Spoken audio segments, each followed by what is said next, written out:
তো আজকে হচ্ছে 1 এপ্রিল 2025। আহ, আমাদের বার কাউন্সিল প্রিলিমিনারি ব্যাচ 2025-এর 34তম ক্লাস এবং দণ্ডবিধির 10ম ক্লাস। এবং গতকাল ছিল ঈদ, আজকে ঈদের পরে প্রথম ক্লাস। আপনাদের সবাইকে আবারও আরেকবার পবিত্র ঈদ উল ফিতরের শুভেচ্ছা। আশা করি যে যেখানে আছেন সবাই আল্লাহর রহমতে ভালোভাবে ঈদ উদযাপন করেছেন, এবং দোয়া করি সবাই যে যেখানে আছেন অনলাইন অফলাইন সবাই ভালো থাকেন, সুস্থ থাকেন।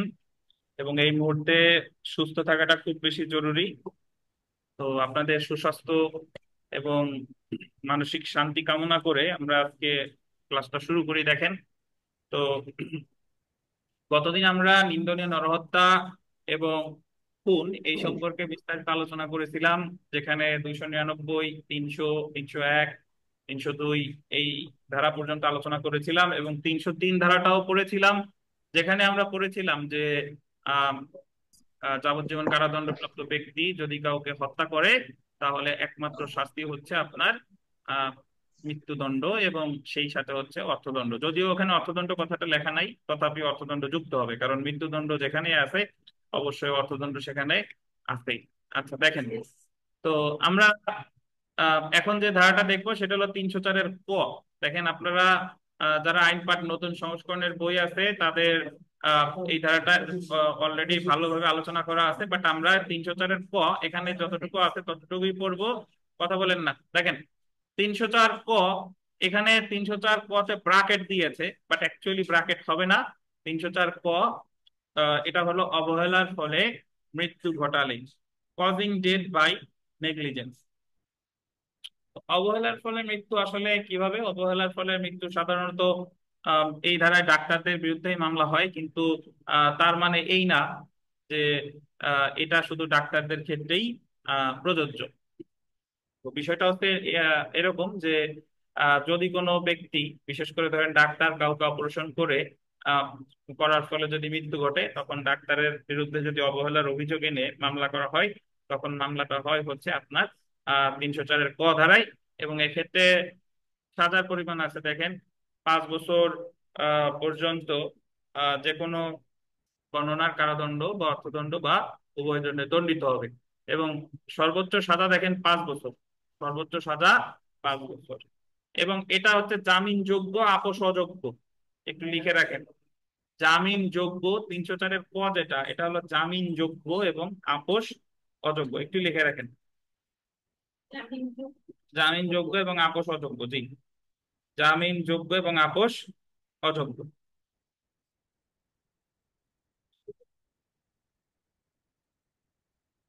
তো তার মানে এই না যে এই ধারাটা শুধু ডাক্তারদের ক্ষেত্রেই প্রযোজ্য। যে কোনো ব্যক্তি আপনার অবহেলার কারণে যদি কারো মৃত্যু ঘটে, তাহলে কিন্তু আপনার বিরুদ্ধে এই ধারায় মামলা হতে পারে। এবং আর একটু সাথে মনে রাখেন, আমি যে কথাটা বললাম কি বলেন তো, জামিনযোগ্য এবং কি আপোষ অযোগ্য। তো সেই সাথে আর একটু লিখেন যে এটা হচ্ছে আপনার ওই যে আমলযোগ্য। আমলযোগ্য লেখেন, আমলযোগ্য, জামিনযোগ্য আর আপোষযোগ্য, এটা। এখন আমি একটু ব্যাখ্যা দিই। আমলযোগ্য মানে কি? আমলযোগ্য মানে হলো এই মামলা করলে বিনা প্রণয় তারে গ্রেফতার করতে পারে, এটা হলো আমলযোগ্য। আর বিনা প্রণয় তারে গ্রেফতার করলেও সে এসে জামিন চাইলে তারে জামিন দিতে আদালত বাধ্য। আবার এটা আপোষযোগ্য। এই হলো কাহিনী, বুঝছেন? সেটা পরের কথা, বাট বাট সিস্টার, হ্যাঁ সেটা পরের কথা। আচ্ছা, এখন এর সাথে সাথে আহ আর একটা ধারা আছে, সেটা হলো 338 ধারা। যারা একটু লিখে নিতে পারেন, যে অবহেলার ফলে গুরুতর আঘাত। ধরেন ডাক্তারের অবহেলায় মারা গেছে, তাইলে তো মামলাটা হচ্ছে 304-এর পথে। কিন্তু ডাক্তারের অবহেলার ফলে কারো চোখ নষ্ট হয়ে গেছে, কারো পাও কাটা লাগছে, বা আহ, কারো দেখা গেল যে কানের শ্রবণ শক্তি নষ্ট হয়ে গেছে, তাহলে কোনো অঙ্গ কি হয়েছে আঘাতপ্রাপ্ত হলে, সেই ক্ষেত্রে 338-এর সাজা হলো 2 বছর পর্যন্ত কারাদণ্ড বা 5,000 টাকা পর্যন্ত জরিমানা। হ্যাঁ, 2 বছর পর্যন্ত কারাদণ্ড বা 5,000 টাকা পর্যন্ত জরিমানা। লিখবেন যে অবহেলার ফলে গুরুতর আঘাত 338 ধারা। 2 বছর পর্যন্ত কারাদণ্ড বা 5,000 টাকা পর্যন্ত কি বলেন জরিমানা।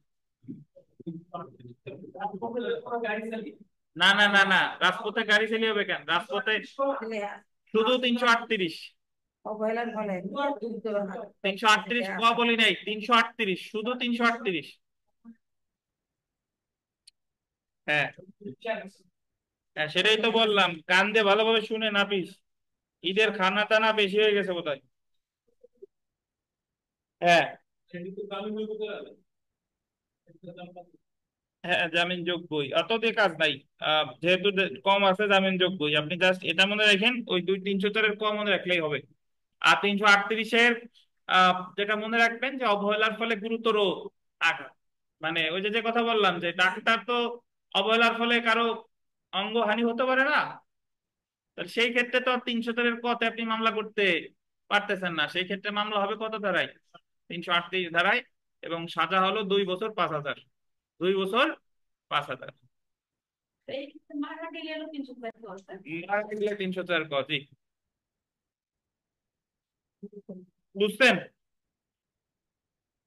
এই ধারাগুলো আপনার মনে থাকলে বিশেষ করে যখন আপনি লিখিত পরীক্ষা দিতে যাবেন, লিখিত পরীক্ষায় ওই সমস্যামূলক প্রশ্ন আসে, অমুক অমুক জোপের আড়ালে আছে, এই সেই দেখে নাই, মারা গুলি করছে, মরে নাই, রক্তপাত ছিল, আহ সে হাসপাতালে নেয় নাই, আধা ঘন্টা পর মারা গেছে, বিস্তারিত আলোচনা করব। তো এই ধরনের সমস্যা যখন আমি আলোচনা করতে যাব, সলভ করতে যাব, তখন আমার ওই জেনারেল এক্সেপশন লাগবে 100, মানে 6, শুধু 76 থেকে 106, তারপরে 299, 300 লাগে। এরপরে আবার এই 304 ক, 279, মোটামুটি আমার যা যা জানা আছে সবকিছু একটু জানা লাগে, যাতে আমি নিজের মতো করে ওখানে আলোচনা করে দিতে পারি। বুঝতে পারছেন? আচ্ছা, আমরা চলে আসি আহ 304 খ এবং 279। 304 খ এবং 279 অলরেডি আমরা আলোচনা করেছি। আমি আপনাদের একটা ওই যে এডিশনাল পেজ দিয়েছিলাম, মনে আছে কিনা সবাই হয়তো বা পেয়েছেন। আহ বিথিকা একটু না দেখে বলেন। এবং এখানে যে 304 খ আছে, এখানে ব্র্যাকেটটা হবে না, 304 খ। আমি বহু বই দেখছি, বহু মানে ভালো ভালো রাইটারের বা ভালো ভালো ইয়াতে ওনারা ওই 304-এর খ বলেন, ক বলেন, অনেক জায়গায় ব্র্যাকেট দেয়। এখন আপনি বললেন স্যার ব্র্যাকেট দিলে কি বা না দিলে কি? আহ না দিলে বিষয়টা অশুদ্ধ হয়ে যাচ্ছে, মানে দিলে অশুদ্ধ হয়ে যাচ্ছে। 304-এর খতে যদি আপনি ব্র্যাকেট দেন, তাহলে বোঝাচ্ছে ওই খটা হলো 304-এর একটা উপধারা। আর যখন আপনি ব্র্যাকেটটা দিচ্ছেন না, তার মানে হলো এটা নতুনই একটা ধারা। তো অবশ্যই এটা 304-এর উপধারা না, এটা একটা তো নতুনই ধারা। তো আমি একটু আপনাদের বলে দেই, পিঠিকা যেহেতু ওনার মনে আছে কিনা আমি ঠিক নট শিওর, নিশ্চিত না। দেখেন, আমরা গতদিন আমি আপনাদের পড়াইছিলাম ওই এডিশনাল পেজে, যেখানে বলা হয়েছিল যে যদি কেউ বেপরোয়া ভাবে গাড়ি চালায় বা অশ্ব চালায়, যাতে কেউ মারা যেতে পারে বা আহত হতে পারে, 279 দ্বারাই এক্ষেত্রে আপনার সাজা হতে পারে 3 বছর কারাদণ্ড বা 1,000 থেকে 5,000 টাকা পর্যন্ত অর্থদণ্ড বা উভয়। এরপরে 304-এর খতে আমরা পড়েছিলাম যে বেপরোয়া ভাবে গাড়ি চালিয়ে যদি কারো মৃত্যু ঘটায়, যদি কারো কি মৃত্যু ঘটায়, তবে সেক্ষেত্রে 3 বছর। তবে এক্ষেত্রে অর্থদণ্ডের কোনো পরিমাণের কথা বলে নাই। সো অর্থদণ্ড ক্যান বি আনলিমিটেড, মানে এটা আদালতের কাছে যেটা যৌক্তিক মনে হয়। এবং এরপরে আমরা আরেকটা পড়েছিলাম 338-এর ক, যেটা আপনি একটু আগে ইয়া করে ফেলছেন।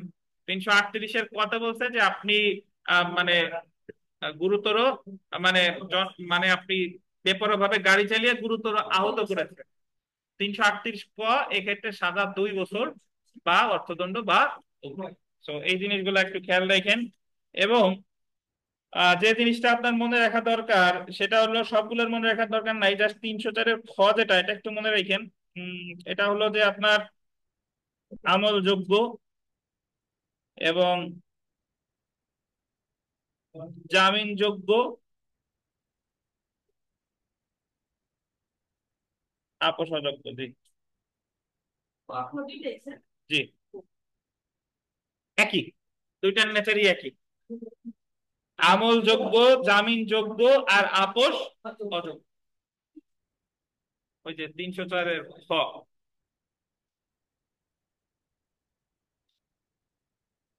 মানে যদি কোনো আপনার ওই ড্রাইভারকে এবং ডাক্তার সাহেবকে যদি ওনাদের এই মামলায় গ্রেফতার করা হয়, তাহলে তারা সাথে সাথে জামিন পাওয়ার কি বলে হকদার।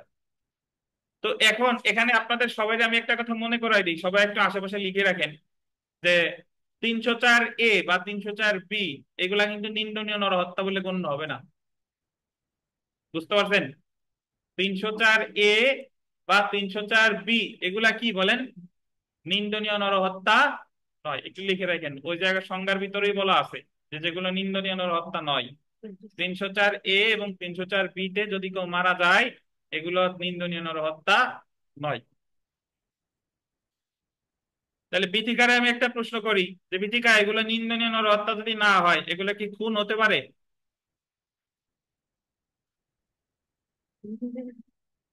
আগে তো নিয়ে দিলাম, তাহলে তো বিচার বিশ্লেষণ করে তারপরে দেখতে হবে যেটা করতে হবে। আমার প্রশ্নের উত্তর দেন যে এটা তো নিন্দনীয় নরহত্যা হচ্ছে না, কিন্তু এটা কি খুন হওয়ার সম্ভাবনা আছে কিনা?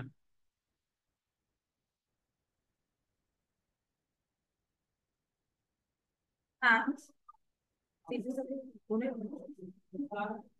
আপনি বলেন এত, আপনি যে কথা 256 মেগাবাইট র্যামের মতো আচরণ করতেছেন, বর্তমানে হলো 12 জিবি র্যামের যুগ। যে জায়গা নিন্দনীয় নরহত্যাই নাই, সে জায়গা খুন কেমনে হবে? বুঝছেন? ধন্যবাদ। দেখেন, আহ আমরা চলে আসি 305 ধারা। বোঝেন নাই? এটা লিখতে গেছে তো ভুলে গেছি। খুন হতে হলে অবশ্যই কি লাগে? আগে আপনি যদি দুধ দহন করতে চান, অবশ্যই গাভী লাগবে না? আবাল বা আইলে গরু দিয়ে কি দুধ দহন করা যাবে? তাহলে বিষয়টা তো সেরকম। দেখেন, 305 ধারা, শিশু বা উন্মাদ ব্যক্তির আত্মহত্যায় সহায়তা করুন। এটা মানে আপনি এমন কাউরে আত্মহত্যায় সহায়তা করেছেন যে হচ্ছে শিশু অথবা কি উন্মাদ। এখন শিশু বলতে বোঝানো হয়েছে যে বিলো 18 ইয়ার্স, সেই হচ্ছে কি শিশু, যার বয়স 18 বছরের কম, সেই শিশু। তাহলে তার সাজা কত দেখেন, মৃত্যুদণ্ড, যাবজ্জীবন কারাদণ্ড বা অনধিক 10 বছর কারাদণ্ড এবং সেই সাথে কি অর্থদণ্ড।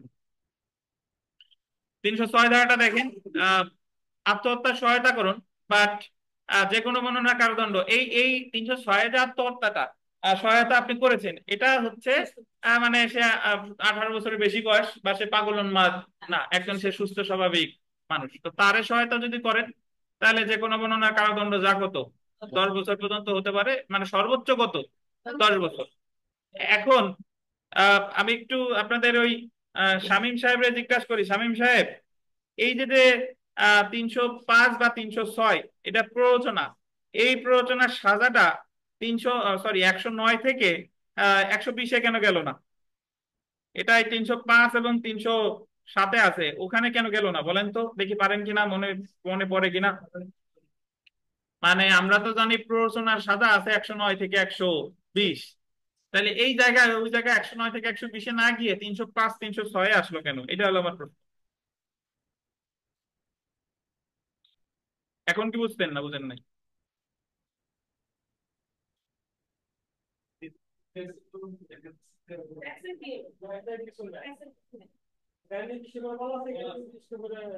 আপনি এইভাবে বলবেন যে স্যার, যদি 305-6 না থাকতো, তাহলে সাজা হতো 109 থেকে 120-এ। যেহেতু প্ররোচনার আলাদা সাজা আছে, তাহলে তো 109 120-এ যাওয়ার দরকার।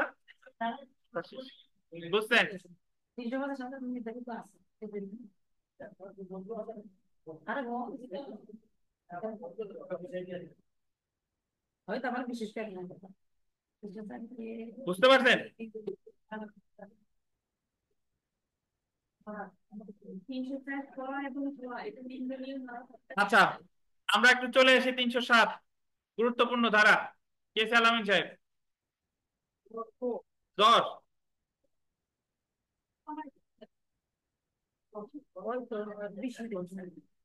বিশে দিলিতে আরো বেশি ঠান্ডা। হ্যাঁ, কম হয় কিছু, মানে কম বেশি দিকে কম হয়। আচ্ছা দেখেন, খুনের উদ্যোগ বা চেষ্টা, অ্যাটেম্প টু মার্ডার, গুরুত্বপূর্ণ। এই ধারায় তিনটা সাজা আছে। অ্যাটেম্প টু মার্ডার, আপনি যে কাজটা খুন হয় সেই কাজের উদ্যোগ আপনি নিয়েছেন, বাট খুন হয় নাই।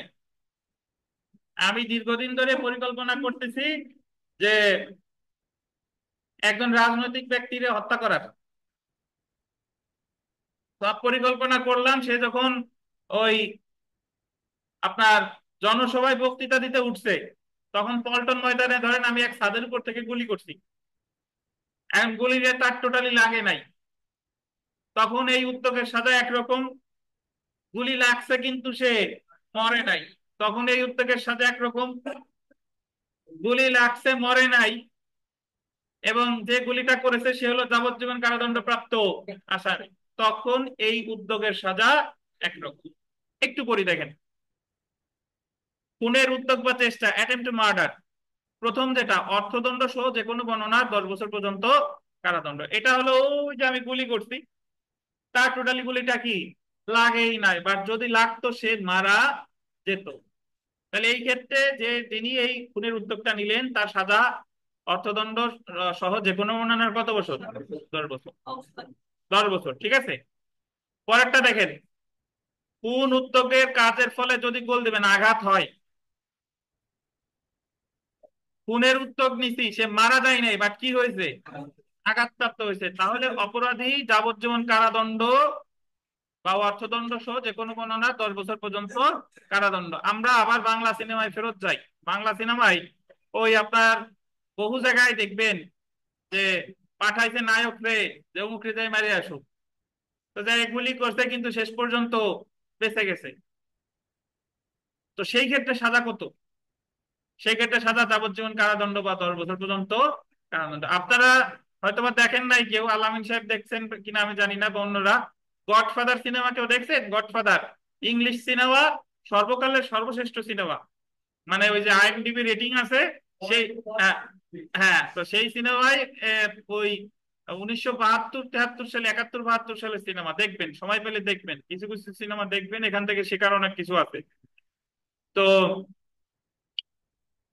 বিষয়টা হচ্ছে এরকম যে তারে একদল লোক গুলি করছে কিন্তু শেষ পর্যন্ত সে মারা যায় নাই। তো তাহলে যারা গুলি করছে তারা খুনের উদ্যোগ দিছে, তাদের সাজা কত? যাবজ্জীবন কারাদণ্ড বা 10 বছর পর্যন্ত কারাদণ্ড।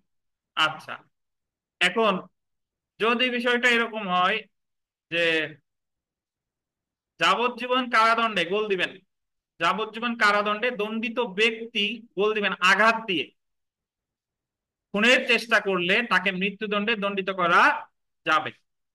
ব্র্যাকেটে একটু লিখে রাখেন, একমাত্র শাস্তি নয়। যাবজ্জীবন কারাদণ্ডে দণ্ডিত ব্যক্তি আঘাত দিয়ে খুনের চেষ্টা করলে তাকে মৃত্যুদণ্ডে দণ্ডিত করা যাবে, ব্র্যাকেটে লিখে রাখেন একমাত্র শাস্তি নয়। এটার অর্থ কি আমি একটু বলি। আহ প্রথমত আমরা একটু 303 ধারার প্রেক্ষাপটে চলে আসি। কি শীত লাগে? 303 ধারার প্রেক্ষাপট হলো যদি যাবজ্জীবন কারাদণ্ডপ্রাপ্ত ব্যক্তি কাউকে হত্যা করে, তাহলে ওই অপরাধের সাজাই একমাত্র কি মৃত্যুদণ্ড। মানে ওই জায়গায় বিচারক মহোদয় বিচার শেষে হয় ওই আসামির মৃত্যুদণ্ড দিবে, না হলে কি দেবে? কালাস দিবে। এই দুইটা ছাড়া আর কোনো কিছুর সুযোগ নাই। 307-এ বলতেছে যে যাবজ্জীবন কারাদণ্ডপ্রাপ্ত ব্যক্তি আহ তিনি ওই আপনার হত্যার উদ্যোগ নিছে, খুনের উদ্যোগ নিছে, কিন্তু সে আঘাত পাইছে, কিন্তু খুনটা সংগঠিত হয় নাই। এখন তার সর্বোচ্চ সাজা হতে পারে মৃত্যুদণ্ড, কিন্তু একমাত্র সাজা নয়। তাহলে আর কি কি সাজা হতে পারে? ওই যে যাবজ্জীবন কারাদণ্ড বা 10 বছর পর্যন্ত কারাদণ্ড। বুঝতে পারছেন? তাহলে যদি আপনাকে বলে যে যাবজ্জীবন কারাদণ্ড প্রাপ্ত ব্যক্তি কাউকে হত্যা করলে একমাত্র সাজা মৃত্যুদণ্ড, কত? 303। কিন্তু যাবজ্জীবন কারাদণ্ড প্রাপ্ত ব্যক্তি কাউকে যদি হত্যার উদ্যোগ নেয়, কি নেয়? উদ্যোগ নেয়, তাহলে এটা সর্বোচ্চ সাজা মৃত্যুদণ্ড, কিন্তু একমাত্র সাজা হয়। বুঝেন কিনা? তাহলে রুবেল বলেন তো, রুবেল, যে আমাদের দণ্ডবিধিতে তাহলে 307 ধারায় কিসের সাজা বলছে? Attempt to murder. কোর্টে যারা যান, 307 তো মামলা হলেই, একটু মারামারি মামলা হলেই কি থাকে? 307 থাকে। তাহলে 307-এর রুবেল বলেন যে আপনি তো একজন নায়ক, 307-এর অপরাধ অনেক জনকে ঘটাইছেন, বলেন 307-এ কয় প্রকার সাজা আছে বলেন। কি কি বলেন, বলে ফেলেন, দ্রুত বলেন। হ্যাঁ, হ্যাঁ।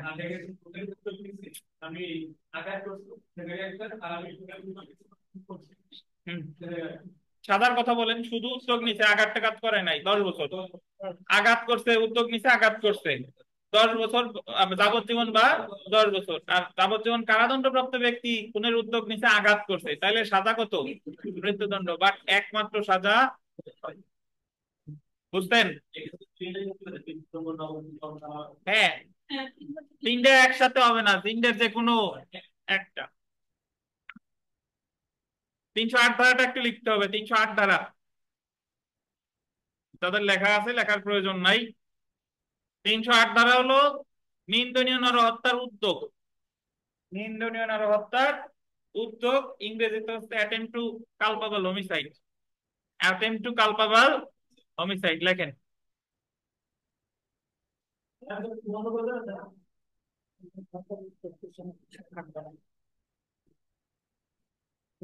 নিন্দনীয় নরহত্যার উদ্যোগ অ্যাটেম্প টু কালপাবল হোমিসাইড, এটার অর্থ হলো একটু তীর চিহ্ন দিয়ে জাস্ট লেখেন যে 3 বছর, তবে আঘাত করলে 7 বছর। একটু লিখে রাখেন, তারপর আমি ব্যাখ্যা দিচ্ছি। 3 বছর তবে আঘাত করলে 7 বছর। 3 বছর তবে আঘাত করলে 7 বছর।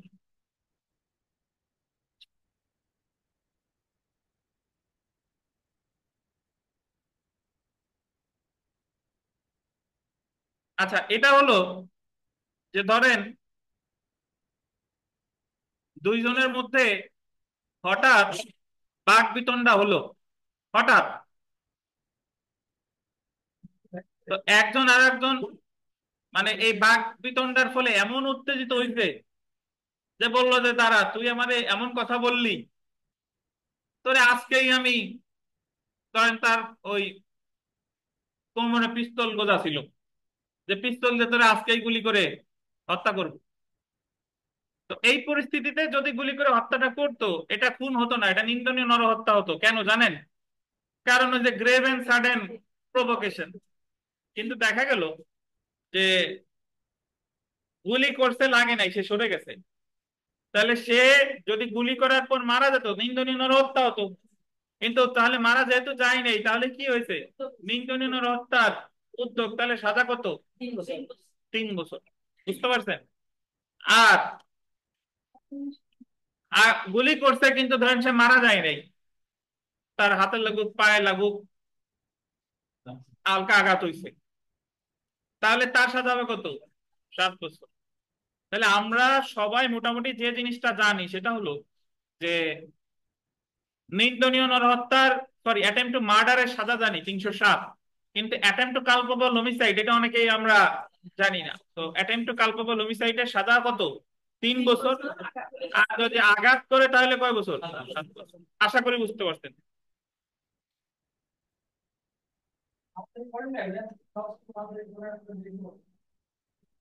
কালকে পড়ছিলাম, দেখেন। আহ 309 দেখেন।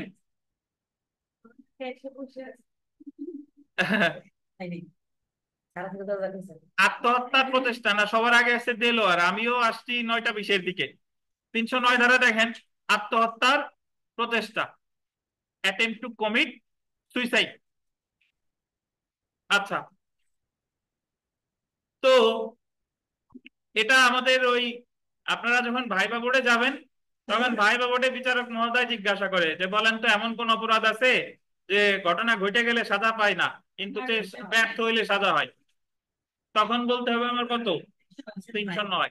মানে আপনি আত্মহত্যার প্রচেষ্টা করছেন, মারা যান নাই, কিন্তু বেঁচে আছেন, তো সেই ক্ষেত্রে আপনার সাজা হবে 309 ধারায় দেখেন, অনধিক 1 বছরের বিনাশ্রম কারাদণ্ড বা অর্থদণ্ড বা কি উভয়। এখানে এই কারাদণ্ডটা 1 বছর, এটা কি বিনাশ্রম। বুঝতে পারছেন? আচ্ছা, ঠগ, ঠগের সাজা আছে 311 ধারায়। ঠগ নিয়ে আলাদা পড়বো। ঠগ আসলে আমরা স্বাভাবিক কথাবার্তায় বলি যে অমুক আমারে ঠকাইছে, নাকি ঠকছে বা ঠকছে, ও একটা ঠক। অনেক সময় বলি ও একটা ঠক, কিন্তু ঠক যে সেন্সে বলি, আইনের ভাষায় ঠক কিন্তু মানে আরো অনেক, মানে তার অপরাধের প্রকৃতি আরো অনেক বেশি, মানে সে অনেক বড় প্রকৃতির অপরাধী বলা যায়, এবং তার সাজার আহ পরিমাণ কিন্তু অনেক বেশি। তো ঠক কাকে বলে আমরা একটু নিচে চলে আসি, ওই জায়গায় ঠকের সংজ্ঞাটা একটু পড়ি, তারপরে শাস্তি করবো, সমস্যা নেই। একেবারে নিচে দেখেন 310 থেকে 311 পাইছেন। ঠক বলেছে যে কোনো, আন্ডারলাইন করবেন, হত্যাকারীর মাধ্যমে, কিসের মাধ্যমে, হত্যাকারীর মাধ্যমে বা হত্যাকারীর সঙ্গে, আন্ডারলাইন করবেন, দস্যুতা অনুষ্ঠান, বা আন্ডারলাইন করবেন শিশু অপহরণের উদ্দেশ্যে। তিনটা অপরাধ: হত্যাকারীর মাধ্যমে, কি অনুষ্ঠান, দস্যুতা অনুষ্ঠান, আর কি অপহরণ, শিশু অপহরণের সাথে। আন্ডারলাইন করেন অভ্যাসগত ভাবে এক বা একাধিক ব্যক্তির সাথে গোল দিবেন, মেলামেশা করলে উক্ত ব্যক্তি ঠক করেছে বলে গণ্য হবে, উক্ত ব্যক্তি ঠক করেছে বলে গণ্য হবে। আচ্ছা, তো এই বিষয়টা আসলে কি?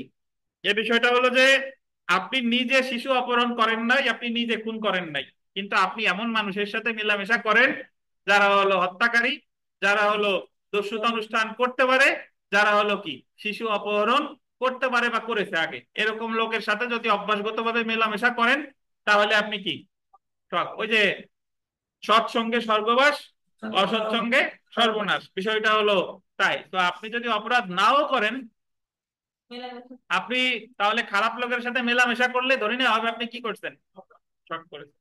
এবং সাজার পরিমাণ কিন্তু কি আছে, এই যে দেখেন, ঠগের একমাত্র সাজা হলো গোল দিবেন, অর্থদণ্ড সহ যাবজ্জীবন কারাদণ্ড। আমাদের দণ্ডবিধিতে দুই জায়গায় একমাত্র সাজা আছে, 303 ধারায় একমাত্র সাজা মৃত্যুদণ্ড, আর 311 ধারায় একমাত্র সাজা যাবজ্জীবন কারাদণ্ড অ্যালং উইথ ফাইন, মানে অর্থদণ্ড সহ। দেখেন, অর্থাৎ দণ্ডবিধির 311 ধারায় সর্বোচ্চ এবং সর্বনিম্ন শাস্তি হলো যাবজ্জীবন কারাদণ্ড। দুইটা মনে রাখেন, 303 আর কত, 303 আর 311। গ্রামে গেলে এই জায়গায় এসে বসেন, ঠান্ডা আসেন। 303 আর 311।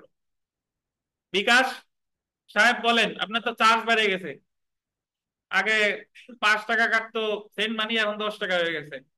আচ্ছা, বিকাশ সাহেব বলেন যে আহ, তাহলে একমাত্র সাজা আমাদের দণ্ডবিধিতে কয়টা ধারা আছে, কি কি বলেন বিকাশ বলেন।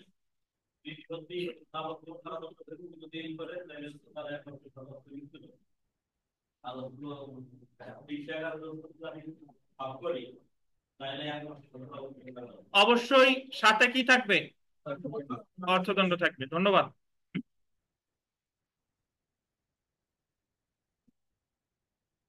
আমরা একটু জেনে রাখা ভালো, তো চলে আসি। দেখেন,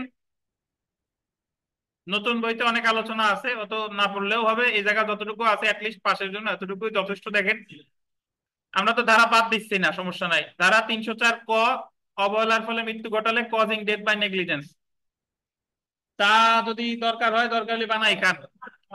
304 ক ধারা প্রয়োগ করতে হলে প্রমাণ করতে হবে হত্যা করে অপরাধীর গোল দিবেন অভিপ্রায় বা জ্ঞান ছিল না।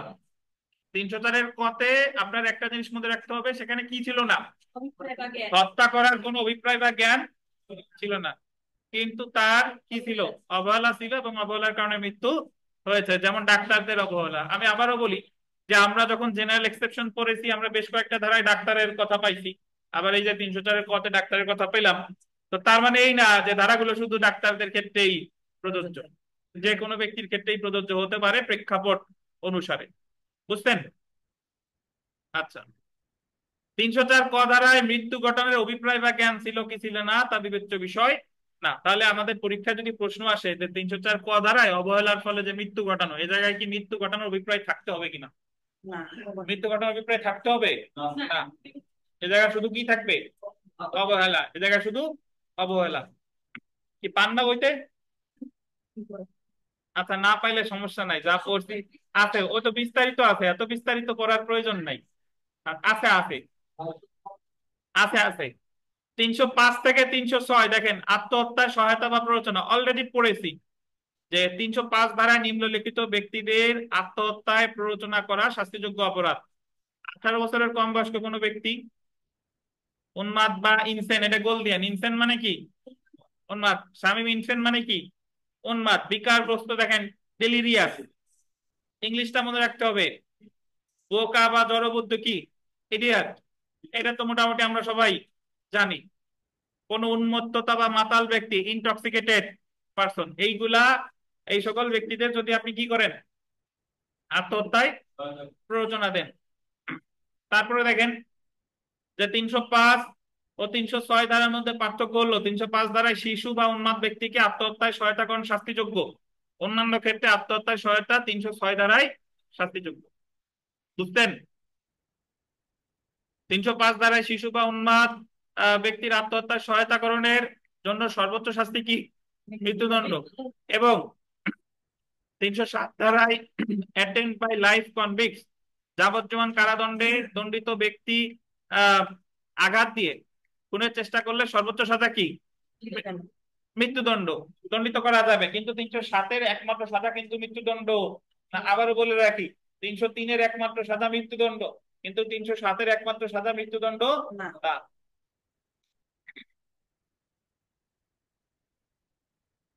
আমরা বিগত বছরের প্রশ্নে চলে আসি। দেখেন, আচ্ছা ওয়েট, সমস্যা নাই।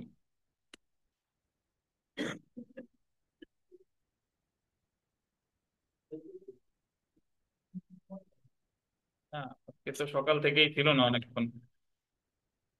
আচ্ছা, অনলাইনে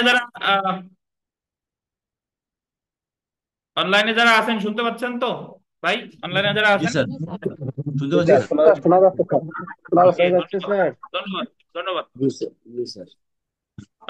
আমরা একটু বিগত বছরের প্রশ্ন এখানে যদি একটু দেখি, দেখেন যে যাবজ্জীবন কারাদণ্ডে দণ্ডিত আসামি কর্তৃক খুনের উদ্যোগে আঘাত করা হলে সর্বোচ্চ সাজা কি? এ দেখি একমাত্র সাজা মৃত্যুদণ্ড না। 2 নাম্বারটা দেখেন, আত্মহত্যার প্রচেষ্টার সর্বোচ্চ শাস্তি কি? আত্মহত্যার প্রচেষ্টা 1 বছরের বিনাশ্রম কারাদণ্ড। এখন এখানে একটা মজার বিষয় দেখেন, যদি আমাদের প্রশ্নে এরকম থাকতো যে আত্মহত্যার প্রচেষ্টার সর্বোচ্চ শাস্তি কি, একটা অপশনে আছে 1 বছর বিনাশ্রম কারাদণ্ড, আর একটা অপশনে আছে 1 বছর পর্যন্ত বিনাশ্রম কারাদণ্ড, তখন কোনটা উত্তর হতো বলেন? যারা অনলাইনে আছেন তাদের আবার বলি, ধরেন আত্মহত্যার প্রচেষ্টার সর্বোচ্চ শাস্তি আসলো পরীক্ষায়, এক অপশন আছে 1 বছর বিনাশ্রম কারাদণ্ড, আর এক অপশন আছে 1 বছর পর্যন্ত বিনাশ্রম কারাদণ্ড, তখন এক উত্তরটা বছর হতো স্যার। বছর বিনাশ্রম কারাদণ্ড, পর্যন্তটা হতো না। কারণ আমার এখানে জিজ্ঞাসা করছে সর্বোচ্চ সাজা কি। কি বলেন? সর্বোচ্চ সাজা কি? কারণ আমি যখন কোনো মানে প্রশ্নে আসবে সর্বোচ্চ সাজা কি, তখন আপনি নিজে বিচারকের আসনে বসে চিন্তা করবেন যে এই ধারায় আমি সর্বোচ্চ কি সাজা দিতে পারি, যে এর বাইরে দেওয়ার আর সুযোগ নাই। তাহলে সেই জিনিসটা হলো কি? সর্বোচ্চ সাজা।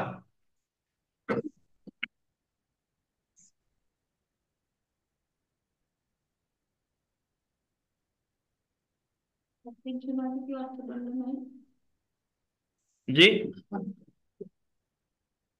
আছে। এখানে তো নাই, এই অপশনের কথা নাই, দেখেন। আচ্ছা, 4 নাম্বার প্রশ্নটা দারুণ প্রশ্ন, বিবিআই একটু যদি আমি পড়ি, দেখেন, একজন ব্যক্তি ইচ্ছাকৃতভাবে জনতার মধ্যে গাড়ি চালিয়ে দেয়, ইচ্ছাকৃত শব্দটা গোল্ডেন, ইচ্ছাকৃতভাবে জনতার মধ্যে গাড়ি চালিয়ে দেয় এবং কিছু মানুষের মৃত্যু হয়, সে দায়ী হবে। আহ বলছে যে নিন্দনীয় নরহত্যার জন্য। আচ্ছা, এখানে অপশন আছে বেপরোয়া বা অবহেলাজনিত ঘটিত মৃত্যুর জন্য, কোনো অপরাধ করেনি, নিন্দনীয় নরহত্যার জন্য, উপরে কোনোটি না। এখন শুনেন, এখন আপনারা একজন প্রশ্ন করতে পারেন, স্যার একটু আগে বললেন যে 304 তে মারা গেলে সেটা বলে নিন্দনীয় নরহত্যা হয় না, তাহলে এই জায়গায় আবার উত্তর নিন্দনীয় নরহত্যা হলো কেন? আচ্ছা, ধন্যবাদ। এটার উত্তর হলো যে কাজটা সে অবহেলা করে নাই, সে করছে কি? ইন্টেনশনালি। তো ইন্টেনশনালি যদি ইচ্ছাকৃতভাবে কেউ গাড়ি চালিয়ে দেয়, অবশ্যই সেটা নিন্দনীয় নরহত্যা। কিন্তু যদি অবহেলা থাকতো তাহলে উত্তর হতো ক, বেপরোয়া বা অবহেলাজনিত ঘটিত মৃত্যুর জন্য। এখন আপনি আবার প্রশ্ন করতে পারেন যে স্যার এটা কি খুন হবে কিনা? যদি কোনো অপশনে খুন থাকতো তাহলে উত্তর আবার কি হতো? খুন হতো। বুঝতে পারছেন? কারণ ইচ্ছাকৃতভাবে জনতার মধ্যে গাড়ি চালিয়ে দিলে সেটা তো যে ইমিনেন্টলি ডেঞ্জারাস অ্যাক্ট হয়, আসন্ন বিপজ্জনক কার্য, সেটা অবশ্যই কি হয়ে যাবে, খুন হয়ে যাবে। বুঝছেন? তো এক প্রশ্নের অনেক রূপ, যদি না ধরতে পারেন। ইচ্ছাকৃতভাবে চালাইলে নিন্দনীয় নরহত্যা, অপশন যদি খুন থাকে খুন।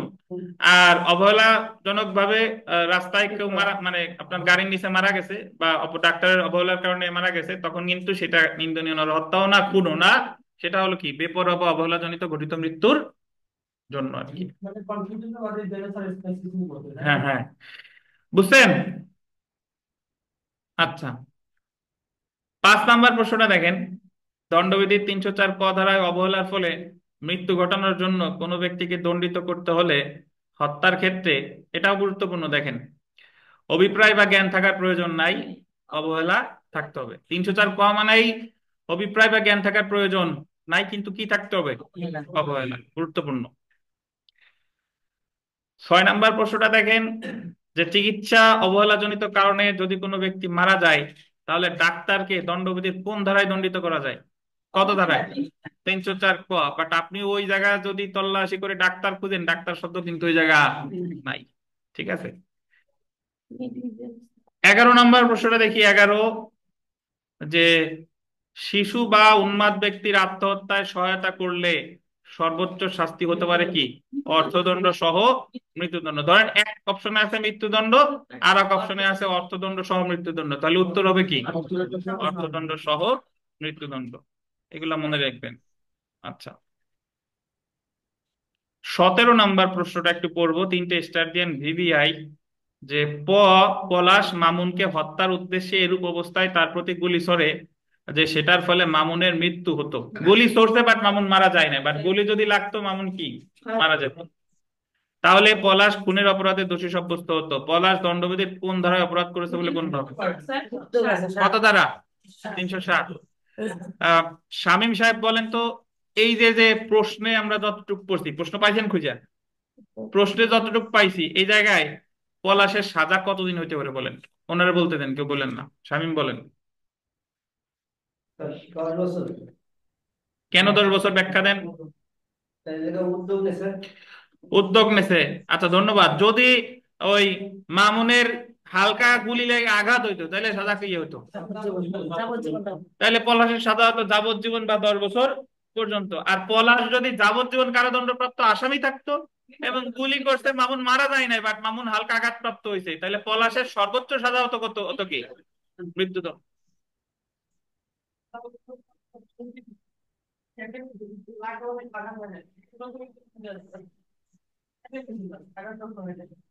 সেক্ষেত্রে তো আমাদের আইন অনুসারে বলছে যে আঘাতপ্রাপ্ত হইতে হবে।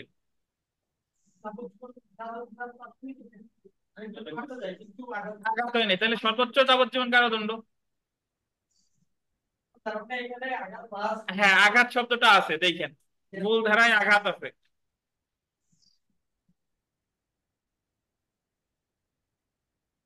আচ্ছা, হ্যাঁ, দেখেন 18 নম্বর প্রশ্নে চলে এসে 18, জেডকে হত্যা করার উদ্দেশ্যে, জামানকে হত্যা করার উদ্দেশ্যে, এই হোসেনকারী পাইছেন খুঁজে ভাই, আপনার সঙ্গী সাথী রাখো।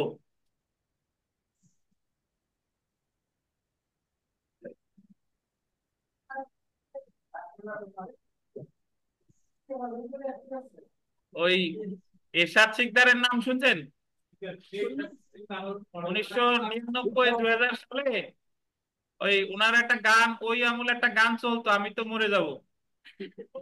ওই লাস্টে আছে যে আসলে কি সঙ্গের সাথী সঙ্গে নিয়ে কেউ যাবি, তাহলে আপনার সঙ্গের সাথী কো, যে দুইজন আসছিল।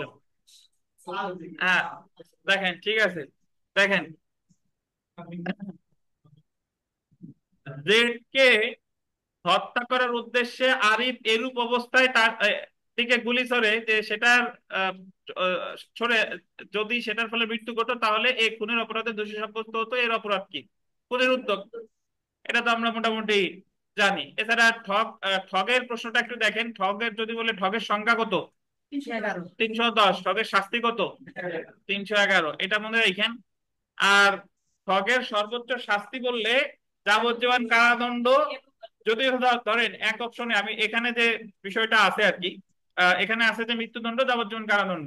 এখন যদি কোনো অপশনে থাকে, এক অপশনে যাবজ্জীবন কারাদণ্ড আর এক অপশনে যাবজ্জীবন কারাদণ্ড এবং অর্থদণ্ড, তাহলে উত্তর কোনটা? এবং অর্থদণ্ড। ঠিক আছে, কারণ আপনি যদি ঠগের ধারাটা আমরা ভালোভাবে পড়ি, ওই জায়গায় বলা আছে যাবজ্জীবন কারাদণ্ড এবং অর্থদণ্ড, অর্থাৎ ওই জায়গায় শুধু যাবজ্জীবন কারাদণ্ড দেওয়ার বিধান নাই, অবশ্য অর্থদণ্ড দিতে আদালত বাধ্য। আশা করি বুঝতে পারছেন। তাহলে আমরা দেখেন 299 পড়ছি, 300 পড়ছি, 301, 2, 3, 4, 4 ক, 4 ক, 5, 6, 7, 8, 9, 10, 11, কোনো ধারা কিন্তু বাদ নাই। জি, 307 বুঝেন নাই তাই? আচ্ছা আচ্ছা, শুনে নেই। 307 বাঁধন জিজ্ঞেস করছে, উনি বুঝেন নাই। ওই হোসেনকারী আসছেন, হোসেনকারী হয়তো বা বুঝেন নাই। শুনেন, আপনারা তো রেগুলার কোর্টে যান, তো কোর্টে গেলে কোর্টের ওয়ান অফ দা মানে পপুলার সেকশন হচ্ছে 307, ফৌজদারি মামলার ক্ষেত্রে 307। এখন 307 বিষয়টা কি? 307 হলো অ্যাটেম্প টু মার্ডার, মানে হত্যার উদ্যোগ। এখন হত্যার উদ্যোগ কখন? আমরা জানি হত্যার সাজা আছে কত ধারায় বলে? 302। এবং কোন কোন কাজগুলো হত্যা হতে পারে এগুলো কিন্তু গতদিন আমরা আলোচনা করছি। ওই যে যদি আপনার প্রি প্ল্যান থাকে, যদি আপনার জ্ঞান থাকে, আঘাতের প্রকৃতি, আর একটা হলো আসন্ন বিপজ্জনক কার্য, মনে আছে?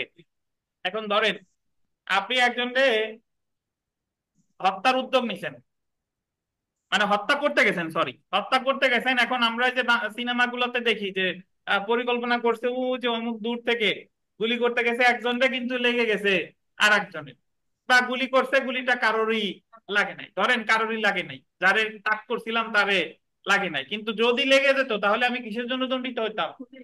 খুনের। তাহলে যেহেতু লাগে নাই, তাহলে আমি কিসের উদ্যোগ নিছি? খুনের উদ্যোগ নিছি।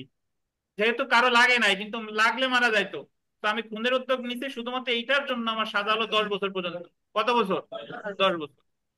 যদি এরকম হতো যে আমি তারে গুলি করছি, গুলি তার হাতে লাগছে বা কোনো জায়গায় লাগছে কিন্তু সে মারা যায় নাই, তাহলে সেই ক্ষেত্রে আমার এই 307-এই আমার সাজা হতো যাবজ্জীবন বা 10 বছর।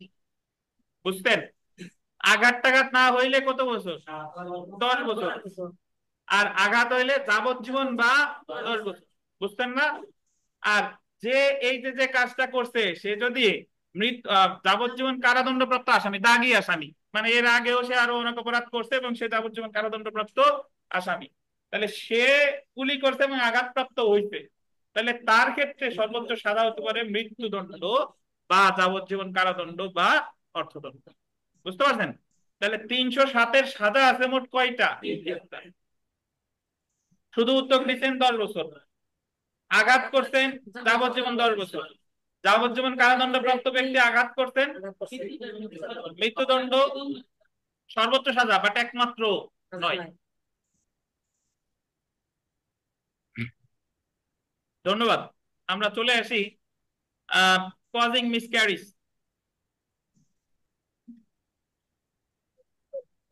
গর্ভপাত করানো ধারা 312 থেকে 318, 312 থেকে 318।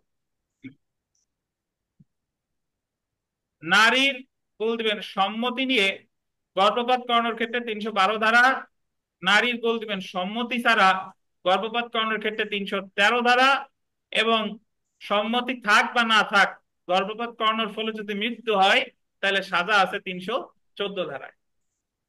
তাহলে যদি নারীর সম্মতি নিয়ে গর্ভপাত করানো হয় এটা শাস্তিযোগ্য অপরাধ 312 ধারা। নারীর সম্মতি ছাড়া যদি গর্ভপাত করানো হয় শাস্তি কত? 313। আর সম্মতি থাক বা না থাক গর্ভপাত করানোর ফলে যদি নারী মারা যায় তাহলে সাজা কত? 300, 314। আচ্ছা, আমরা প্রথমে চলে আসি 312-তে। দেখেন 312,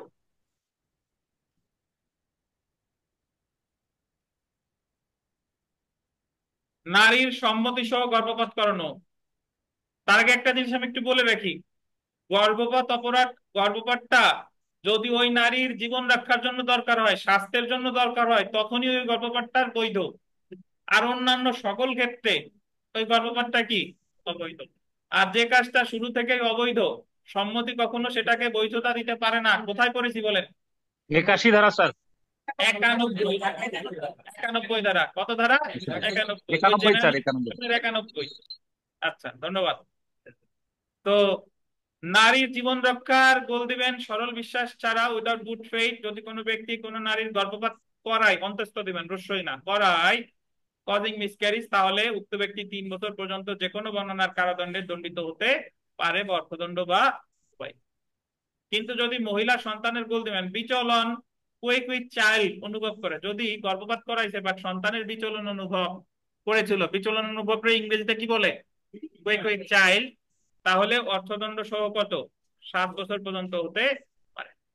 ধরেন শুধু নারী গেছে একা একা গর্ভপাত করাইতে, তবুও সে এই 312 ধারায় সাজা পাবে। তার সাজা কত? 3 বছর। আর যদি সন্তানের বিচলন অনুভব করে তাহলে কত? 7 বছর। জেনে রাখা ভালো, দেখেন যে 312 ধারায় কোন নারীও দণ্ডিত হতে পারে যদি সে তার জীবন রক্ষার কারণ উদ্দেশ্য ব্যতীত গর্ভপাত করায়।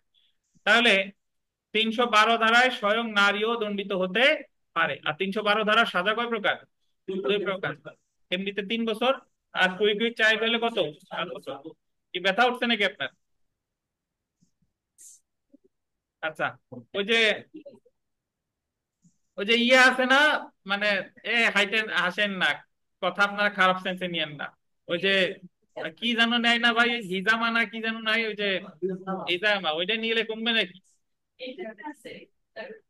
দেখেন 313 দেখেন, নারীর সম্মতি ছাড়া গর্ভপাত করানো, আন্ডারলাইন করেন। আগেরটা হলো সম্মতি ছিল, 312 কি ছিল? সম্মতি ছিল। আর 313 হলো সম্মতি ছাড়া। দেখেন কোন ব্যক্তি গোল দিবেন নারীর সম্মতি ছাড়া কোন নারীর গর্ভপাত করালে উক্ত ব্যক্তি দণ্ডিত হতে পারে, আন্ডারলাইন করবেন, যাবজ্জীবন কারাদণ্ডে বা যে কোনো বর্ণনার কারাদণ্ডে, যার মেয়াদ কত?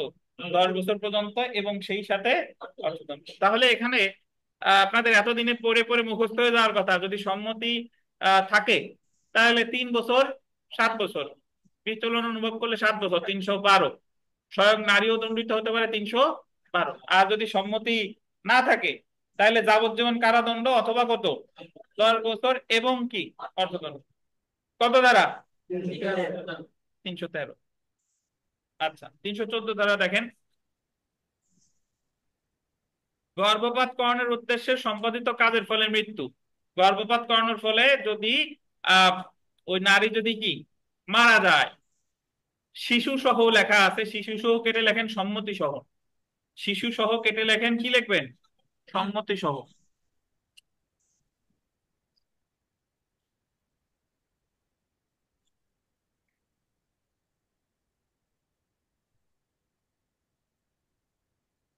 দেখেন আহ সম্মতি সহই গর্ভপাত করাইতে নিয়ে গেছিল, কিন্তু পরে নারী মারা গেছে। তাহলে যে নিয়ে গেছিল সম্মতি সহ কোনো নারীর গর্ভপাত করানোর উদ্দেশ্যে যদি কোনো ব্যক্তি এমন কার্য করে যার ফলে উক্ত নারীর মৃত্যু হয়, তাহলে উক্ত ব্যক্তি যে কোনো বর্ণনার কারাদণ্ডে, যার মেয়াদ 10 বছর পর্যন্ত হতে পারে, এবং অর্থদণ্ডে দণ্ডিত হবে। বুঝতে পারছেন? নারীর সম্মতি ছিল, তাহলে সম্মতি ছিল, ওই নারীরে তো আর সাজা দেওয়া যাচ্ছে না, সে তো কি মারা গেছে। তাহলে যে নিয়ে গেছে তার সাজা হবে কত? 10 বছর।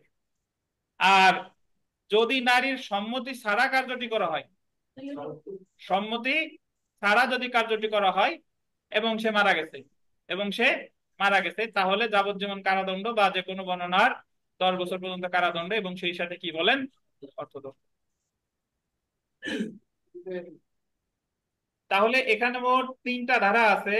সম্মতি সহ গর্ভপাত 312, সম্মতি ছাড়া গর্ভপাত 313, আর গর্ভপাত করানোর ফলে যদি ওই ওনার মৃত্যু ঘটে, তাতে সম্মতি থাক বা না থাক, সম্মতি থাকলে সাজা 10 বছর, মারা গেছে, আর সম্মতি না থাকলে সাজা যাবজ্জীবন অথবা কত?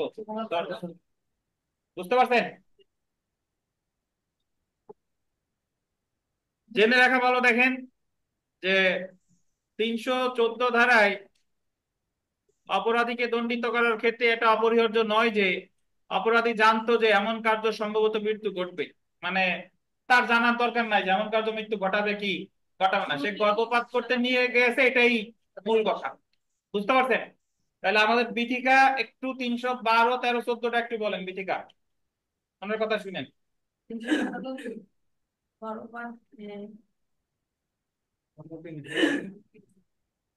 313 হলো সম্মতি ছাড়া, আর 314 হলো মৃত্যু।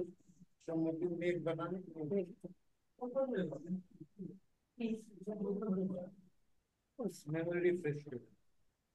এই বলে না, বাবা বলে না, বলেন বলেন দ্রুত বলেন। 312 থেকে স্যার সম্মতি থাকুক না থাকুক, মানে যদি বাচ্চা বিচরণ করে তো 7 বছর, আর যদি 3 মাস হয় মানে বিচরণ করে নেই তখন হলো 3 বছর, 3 বছর।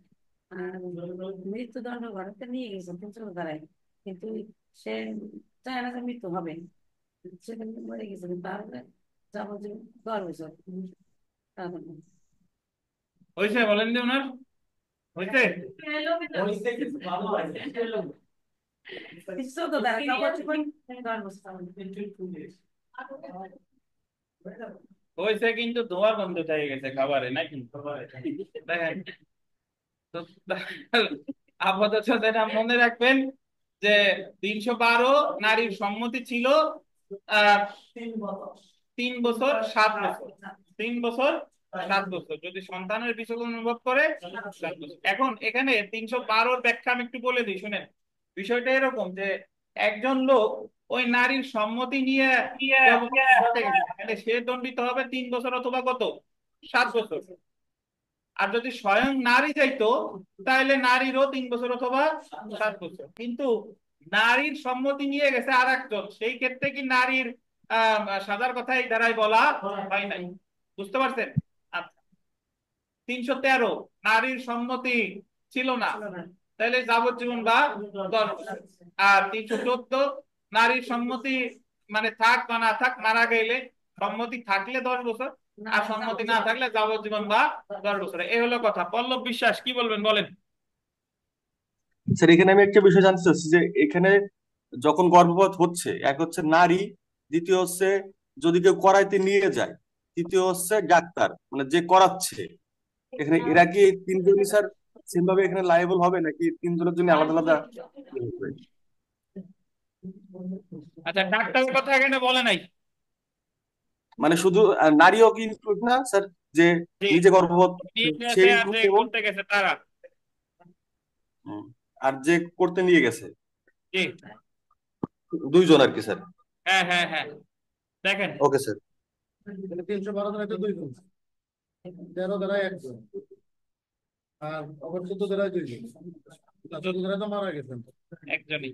দেখেন 318 ধারাটা একটু 318 তো না, আমি বলি 317 ধারাটা একটু লেখেন, যাদের নতুন বই লেখার দরকার নাই।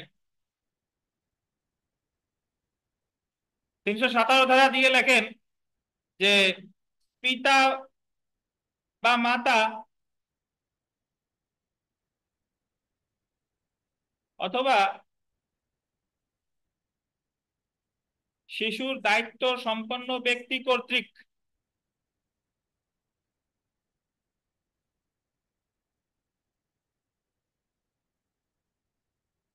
দায়িত্ব সম্পন্ন ব্যক্তি কর্তৃক 12 বছরের কম বয়স্ক শিশুকে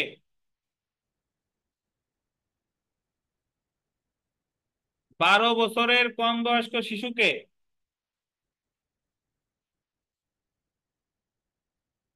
পরিত্যাগ করা বা বর্জন করা।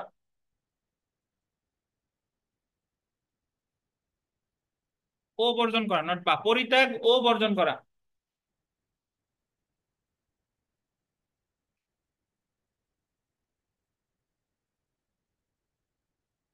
সাজা লেখেন যে কোনো বর্ণনা 7 বছর বা অর্থদণ্ড বা উভয়।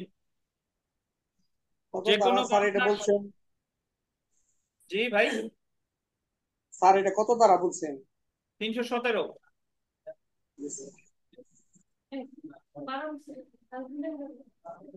যে কোনো বর্ণনার যে কোনো বর্ণনার 7 বছর বা অর্থদণ্ড বা উভয়।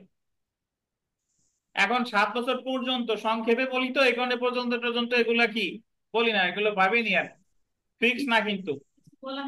হ্যাঁ। তো তাহলে যদি পিতামাতা 7 বছর 12 বছরের কম বয়স্ক কোনো শিশুরে যদি পরিত্যাগ করে, তাহলে সেই পিতামাতার বা সেই অভিভাবকের সাজা হতে পারে কত? 7 বছর পর্যন্ত। কত ধারায়? 317 ধারায়। তো এখান থেকে প্রশ্ন আসতেই পারে যে কত বছর এর কম বয়সে শিশুকে বর্জন করা শাস্তিযোগ্য অপরাধ? 12 বছরের কম। 12 বছরের কম। কি বুঝেন নাই?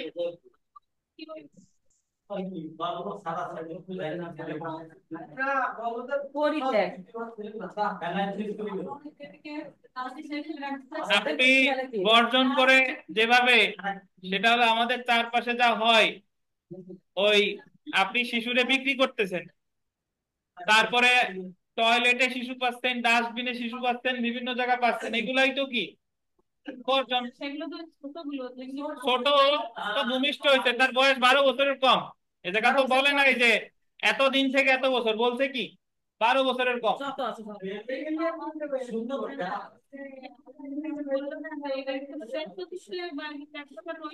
আপনার কথা মাথায় ঢুকেন না, আমি যা বলি তাই শুনেন। ত্যায্যপুত্র বাংলা সিনেমায় আছে, আনোয়ার হোসেন ত্যায্যপুত্র করে বুকে ব্যথা নিয়ে মরেছে। তো তো ওইটা আমাদের কাজ নাই। ত্যায্যপুত্র করলেও বাবার সম্পত্তি থেকে সন্তানরা কখনোই বঞ্চিত হবে না। ইসলামে ত্যায্যপুত্রের কোনো বিধান নাই বা ভিত্তি নাই। ধন্যবাদ। দেখেন, তো আমরা বিগত বছরের প্রশ্ন দেখি। আহ কোন কুইক উইথ চাইল্ড, মানে ওই যে আপনার বিচলন ছিল আর কি, নারীর জীবন বাঁচানোর উদ্দেশ্য ব্যতীত সৎ বিশ্বাস ছাড়া ইচ্ছাকৃতভাবে তার গর্ভপাত করার সর্বোচ্চ শাস্তি কত বছরের? 7 বছর। আর যদি কুইক উইথ চাইল্ড না থাকতো তাহলে কত? 3 বছর। 312 ধারাটা মানে 2 নম্বর প্রশ্নটা দেখেন, দণ্ডবিধি 312 ধারায় নিম্নলিখিত কোন কারণে গর্ভপাতকে অনুমোদন করা হয়েছে? চিকিৎসাজনিত কারণে, সরল বিশ্বাসে করা হয়, জীবন রক্ষার জন্য, উপরের সবগুলো। এখানে বলতেছে উপরের সবগুলো না, ওই শুধু জীবন রক্ষা না, সবগুলাই। আচ্ছা, এই হচ্ছে মোটামুটি আমাদের কাহিনী। তো আমাদের একটু বিরতি, বিরতি শেষে আবার আমরা এই এত এতক্ষণ পর্যন্ত যা পড়লাম সেটা হলো মানব জীবন সম্পর্কিত অপরাধ। মানব জীবন সম্পর্কিত অপরাধের শুরু হয়েছিল 299 থেকে 318 পর্যন্ত। আর বিরতির পরে আমরা শুরু করব মানব দেহ সম্পর্কিত অপরাধ, যেটা শুরু হয়েছে 319, শেষ হবে গিয়ে 377-এ। 377-এ। একটু 5 মিনিটের বিরতি। ধন্যবাদ। আচ্ছা, আমরা পড়া শুরু করবো। দেখেন, ধন্যবাদ।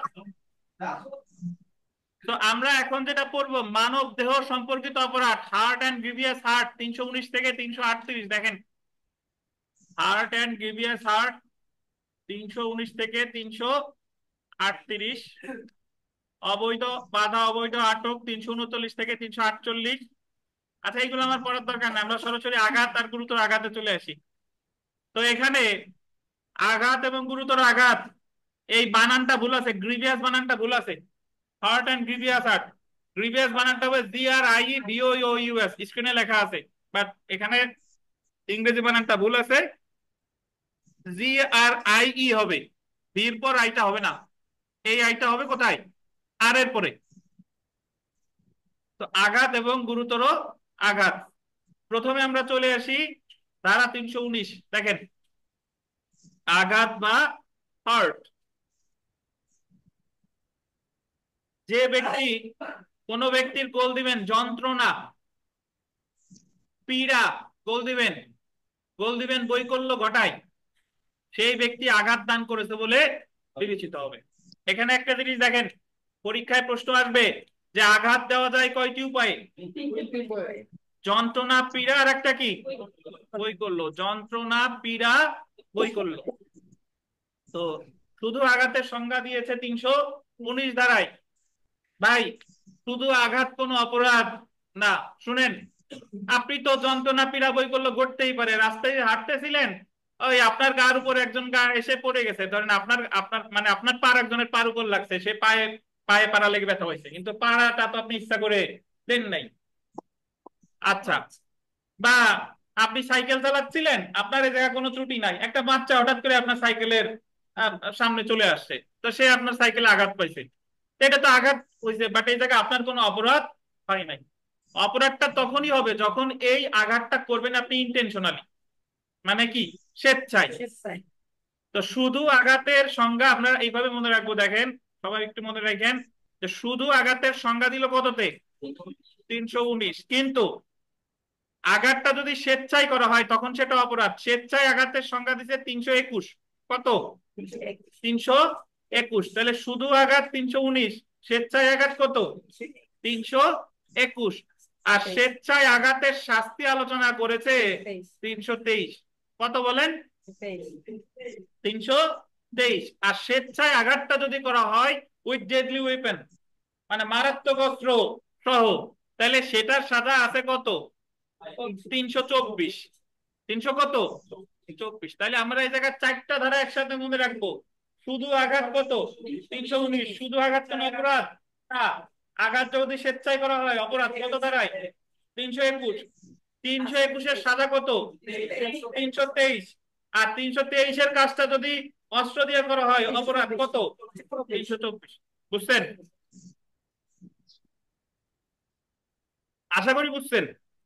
তাহলে আপনি একটু লিখে রাখতে পারেন 319, 321, 323, একটা মাত্র জোর, সেটা কত? 324। এইভাবে মনে রাখবেন শুধু আঘাত 321, সরি শুধু আঘাত 319, আঘাতটা যদি স্বেচ্ছায় করা হয় 321, স্বেচ্ছায় আঘাতের শাস্তি 323, আর স্বেচ্ছায় আঘাত যদি মারাত্মক অস্ত্র দিয়ে করে তাহলে কত? 324। 324। আচ্ছা সাজা কত সেটা পরের বিষয়, আপাতত এটা মনে রাখেন। এখন আমরা চলে আসি ধারা 320, গুরুতর আঘাত বা মারাত্মক আঘাত, প্রিভিয়াস হার্ট। এই জায়গাও মারাত্মক বানানটা ভুল আছে, মানে সরি গুরুতর গ্রিভিয়াস বানানটা ভুল আছে। আর একটা মজার বিষয়, আপনারা যারা ওই অধিকাংশ জায়গায় মারাত্মক বানান আপনারা ভুল লেখেন, ওই কোর্ট কাছারিতে যে আজি টাজি লেখা হয়, কম্পিউটারের অপারেটর যারা আছে ওনারা মারাত্মক বানান লেখে ময় আকার রয় আকার তয় ব প, ওই জায়গায় তয় ব দেয়, কিন্তু ওই জায়গায় তয় ব হবে না, ওটা হলো ত মাফালা। কি বলেন? তয় মাফালা। আচ্ছা যাই হোক। আচ্ছা, তো তাহলে পেনাল কোডের 320 ধারায় গোল দেবেন 8 ধরনের গুরুতর বা মারাত্মক জখমের উল্লেখ আছে। বহুবার পরীক্ষায় প্রশ্ন আসছে যে পেনাল কোডের 320 ধারায় কত প্রকার মারাত্মক আঘাত আছে? 8 প্রকার। যেটা কোনোদিন আসে নাই এবং আসলে আপনারা অবাক হবেন, সেটা হলো পেনাল কোডের 319 ধারায় কয় প্রকার আঘাতের কথা আছে? যন্ত্রণা, বৈকল্য, পীড়া। যন্ত্রণা, বৈকল্য, পীড়া। জি। তো এই যে 320 ধারায় যে 8 ধরনের আঘাত, এটা আমরা একটু পড়ি, দেখেন।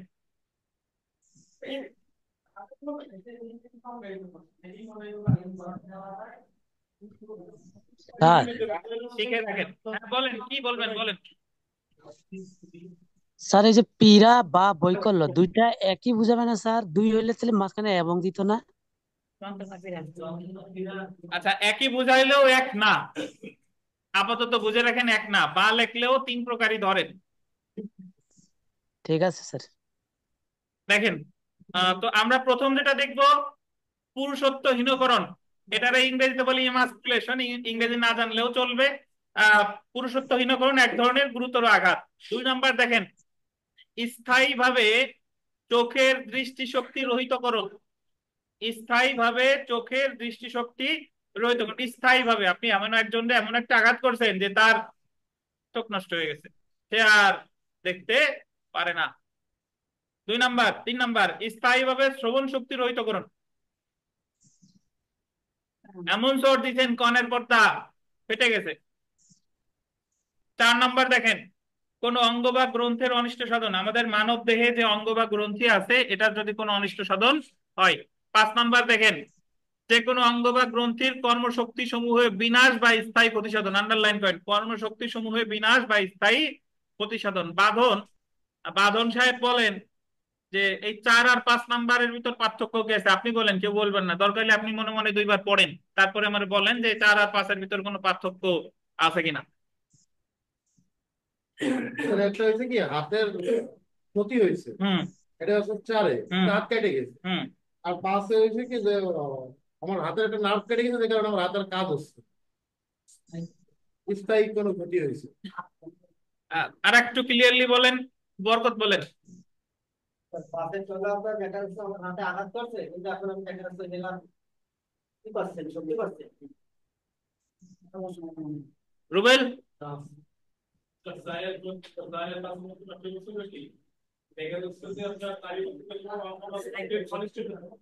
আমার স্যার এই কেটে গেছে, রক্তটা কেটে গেছে, কিন্তু আমার হাতটা ভালো আছে। চিকিৎসা তো 5 বছর কি আমার এই হাতটা পুরো ফাইটে যায় একদম হয়ে গেছে ভালো। এই যে আমাদের ক্লাসের হ্যান্ডসাম ম্যান আসছে, হ্যান্ডসাম বয় দেখেন। আচ্ছা, তো এখানে যে জিনিসটা মনে রাখা দরকার 4 আর 5-এর মধ্যে যে পার্থক্য, সেটা হলো যে আপনার কোনো অঙ্গ বা গ্রন্থের, ধরেন আপনার হাত ভাঙছে, কিন্তু এই হাত ভাঙাটা ঠিক হবে, এটা টেম্পোরারি, এটা হলো 4। আর এমন আঘাত করছে যে ওই হাত কেটেই ফেলানো লাগছে, ওই হাত ভাঙার আর কোনো সম্ভাবনা নাই, এটা কত? 5।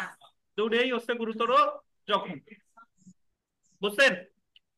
তাহলে এই যে দেখেন, আহ যে অঙ্গ বা গ্রন্থের অনিষ্ট সাধন আর অঙ্গ বা গ্রন্থির কর্মশক্তি সমূহের বিনাশ বা স্থায়ী ক্ষতি সাধন, এইগুলা মনে রাখবেন সিরিয়ালি। প্রথমে পুরুষত্বহীনকরণ, তারপরে দৃষ্টিশক্তি, তারপরে কি শ্রবণ শক্তি, তারপরে অঙ্গ বা গ্রন্থির অনিষ্ট সাধন, 5 নম্বরে কি অঙ্গ বা গ্রন্থির স্থায়ী ভাবে ক্ষতি সাধন।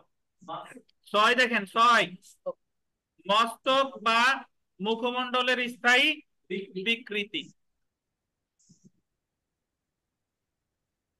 এমন অনেক সময় হয়, এমন আঘাত করা হয় মুখ বাঁকা হয়ে যায়, মস্তকের হাড় সরে যায়। তো মস্তক বা মুখমণ্ডলের যদি স্থায়ী বিকৃত হয়, সেটাও গ্রিভিয়াস হার্ট।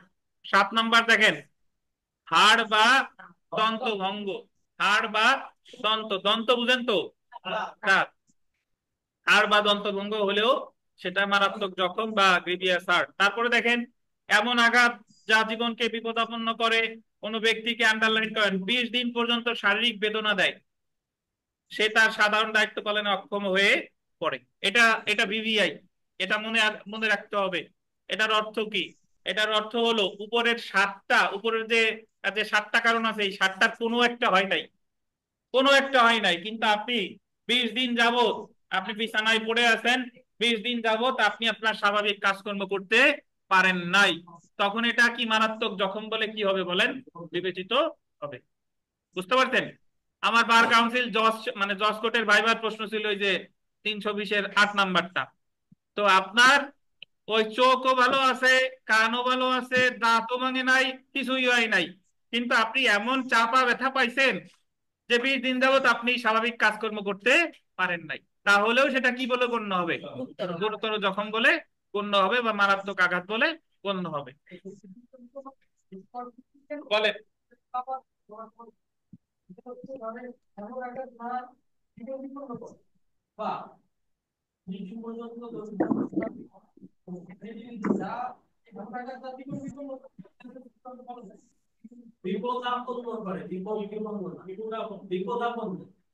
আচ্ছা, ওনার বলতে দেন, ওনার বলতে দেন, ওনার বলতে দেন।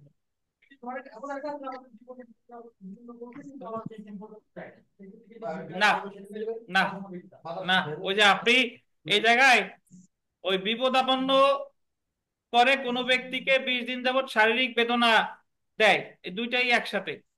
জীবন বিপদাপন্ন শুধু বিপদাপন্ন যদি করে, তাহলে ওই বিপদাপন্ন আপনারে ফেলাইতে হবে ওই 1 থেকে 7-এর মধ্যে। যদি আপনি 20 দিনের বিষয়টা না আনতে চান, তাহলে ওই বিপদাপন্ন আপনার ফেলাইতে হবে কিসের মধ্যে? 7-এর মধ্যে। এখন আপনি আর আমি পাল্টা প্রশ্ন করি, যে তাহলে বিপদাপন্ন বলতে আপনি কি বোঝাচ্ছেন বলেন? ঠিক আছে, তো বিপদাপন্ন যদি আপনি আনতে চান, তাহলে আপনাকে দেখাইতে আপনি কয়দিন ছিলেন? অ্যাটলিস্ট 20 দিন। আর 20 দিনের সুবিধা যদি, মানে 20 দিন যদি আপনার একেবারে ধৈর্য মানতেছে না, যে 20 দিন হাসপাতালে থাকবো কেন, তাহলে আমার দেখাইতে হবে 1 থেকে 7-এর মধ্যে যে কোনো একটা হয়েছে নাকি। আর 1 থেকে 7-এর মধ্যে যে কোনো একটা যদি না হয়, তাহলে আপনার কতদিন? 20 দিন। আচ্ছা, কেস টেসের বিষয় পরে, আর কোর্ট কাছারিতে ওই যে যে আপনার শার্প কাটিং, তারপরে যা যা অন্যান্য যা যা আছে, এগুলা হচ্ছে মেডিকেল জুরিসপ্রুডেন্সের বিষয়, আমাদের দণ্ডবিধির বিষয় না, এগুলা কোর্টে গেলে বিস্তারিত পড়বেন, এগুলা আমাদের দরকার নাই। স্যার স্যার 20 দিন মানে কি হচ্ছে স্যার? আপনি 20 দিন হসপিটালে থাকতে হবে এটা বুঝাচ্ছি স্যার?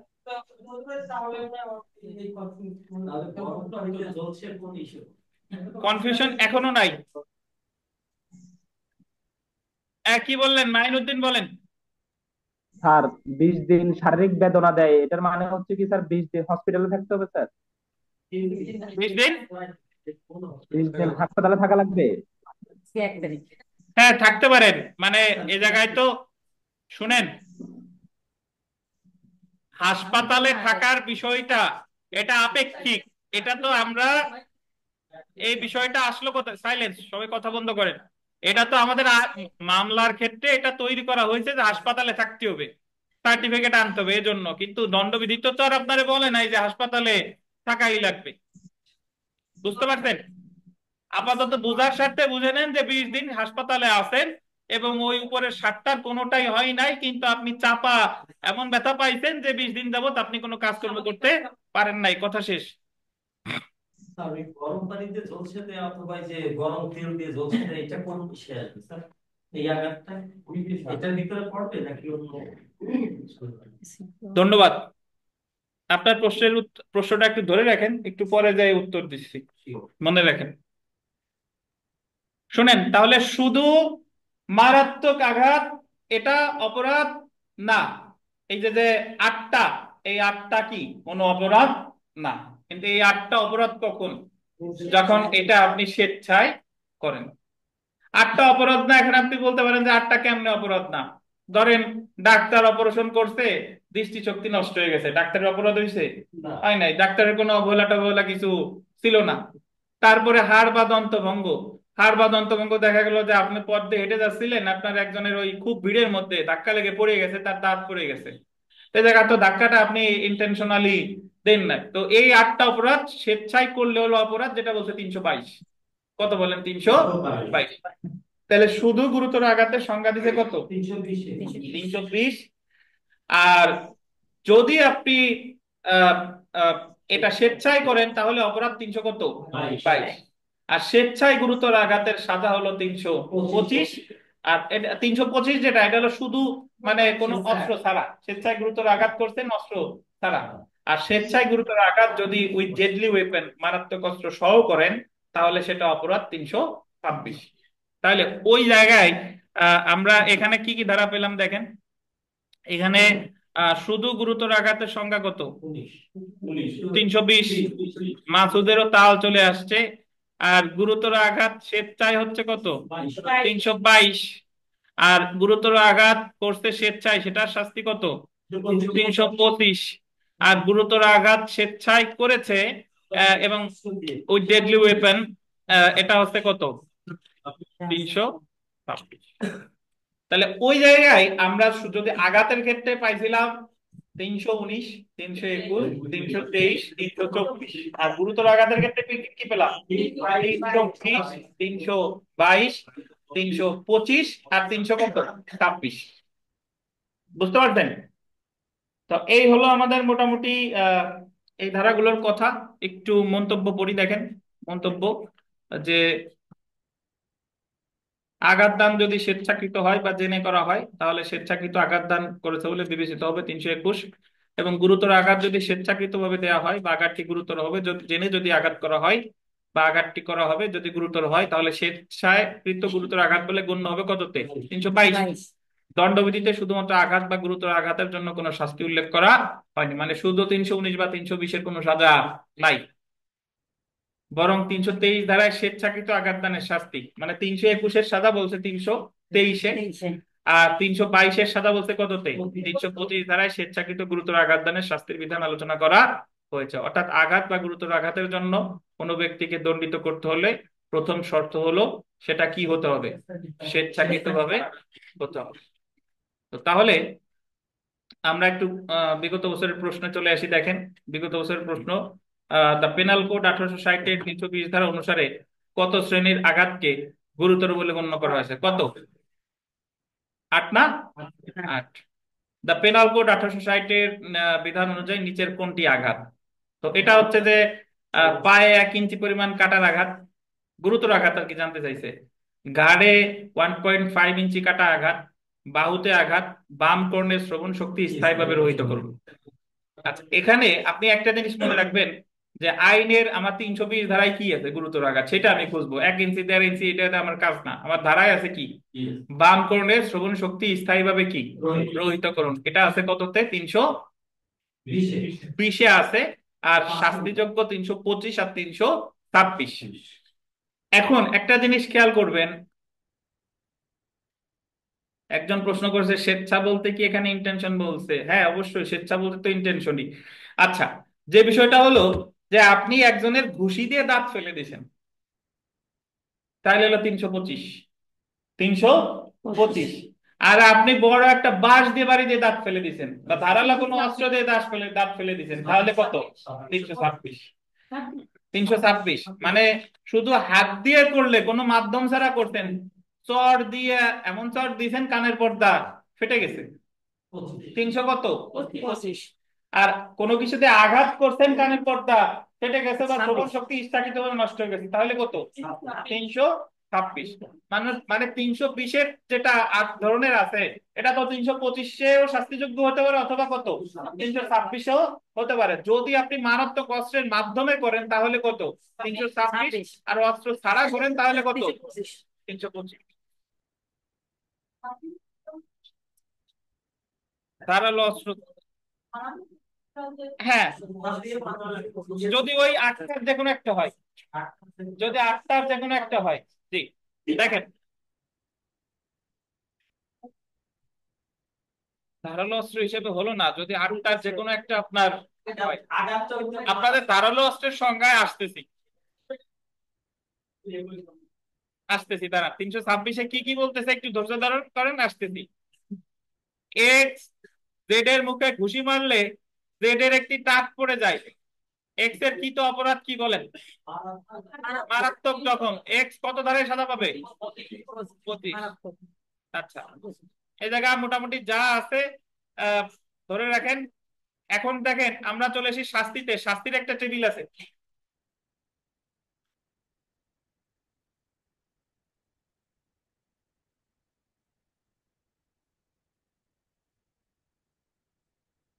পাইছেন টেবিল? 323-এর যে শাস্তি, এটা কত ধারার শাস্তি বলেন তো, কোন ধারা সংজ্ঞায়িত? 321-এর।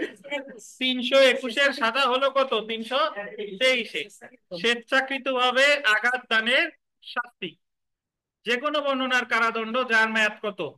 1 বছর পর্যন্ত হতে পারে, বা অর্থদণ্ড যা কত? 1000 টাকা পর্যন্ত হতে পারে, বা উভয়, নাকি?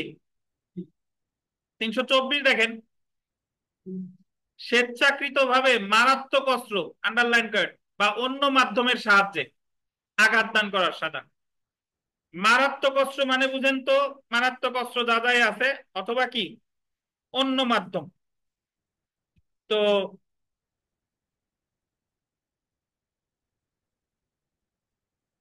তাহলে 323-এর সেম কাজটা, আঘাতটা যদি করা হয় মারাত্মক অস্ত্র বা অন্য মাধ্যমের সাহায্যে, তাহলে সাজা হবে কততে? 324। যে কোনো বর্ণনার কারাদণ্ড যার মেয়াদ 3 বছর পর্যন্ত হতে পারে, বা অর্থদণ্ড বা উভয়। তাহলে 23-এর সাজা কত? 1 বছর 1000। আর 24-এর কত? 3 বছর বা অর্থদণ্ড বা উভয়। ঠিক আছে। আচ্ছা, 25-এ চলে আসি। 325 স্বেচ্ছাকৃতভাবে গুরুতর আঘাত প্রদান। এই এই যে যে এই কথা শুনেন আপনারা, নাকি কেটে কেটে যায়? একটু রেসপন্স করবেন। স্যার কেটে কেটে আসতেছে। কথা কেটে কেটে আসে স্যার। ক্লিয়ার না স্যার, ক্লিয়ার না কত, স্যার। কতটুকু কাটছে? গ্রিভিয়াস হার্ট হবে?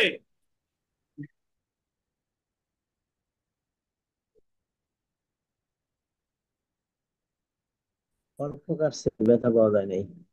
স্যার আচ্ছা, বুঝতে এখন পারছি, বুঝতেছেন? কিন্তু কেটে কেটে এখন আসতেছিল স্যার। এখন বুঝতেছেন? জি স্যার। দেখেন, শুধু শুধু আঘাতের মানে শুধু গুরুতর আঘাতের সাজা কত? 325। সাজা দেখেন, যে কোনো বর্ণনার কারাদণ্ড যার মেয়াদ কত?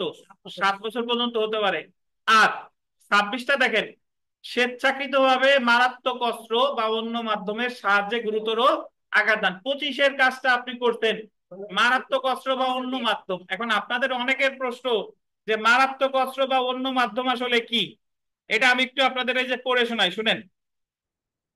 গুলি বর্ষণ, ছুরিকাঘাত, কাটার যন্ত্র, হাতিয়ার দ্বারা গুরুতর আঘাত করে, যে হাতিয়ার দিয়ে একটি অপরাধ সংগঠনের জন্য হাতিয়ার হিসেবে ব্যবহার করার ফলে মৃত্যু ঘটতে পারে, যে হাতিয়ার দ্বারা গুরুতর আঘাত করে, বা কোনো বিষ বা ক্ষয়কারী দ্রব্য কর্তৃক গুরুতর আঘাত করে, কোনো বিস্ফোরক দ্রব্য দ্বারা গুরুতর আঘাত করে, যে দ্রব্য শ্বাস কর্তৃক গ্রহণ করলে, উদরস্থ করলে, রক্ত গ্রহণ করলে মানবদেহের পক্ষে ক্ষতিকর হয়, যে দ্রব্য দ্বারা গুরুতর আহত করে অথবা কোনো পশু দ্বারা গুরুতর আঘাত করে, তবে উক্ত ব্যক্তি যাবজ্জীবন কারাদণ্ডে বা 10 বছর পর্যন্ত যে কোনো মেয়াদের সশ্রম বা বিনাশ্রম কারাদণ্ডে দণ্ডিত হবে বা তদুপরি অর্থদণ্ডেও দণ্ডিত হবে। এখন আপনি যদি বলেন যে বাঁশ দিয়ে বাড়ি দিছে, মাথার খুলি খুলি একেবারে ফেটে গেছে, তাহলে 325 হবে না, 300 কত, 26।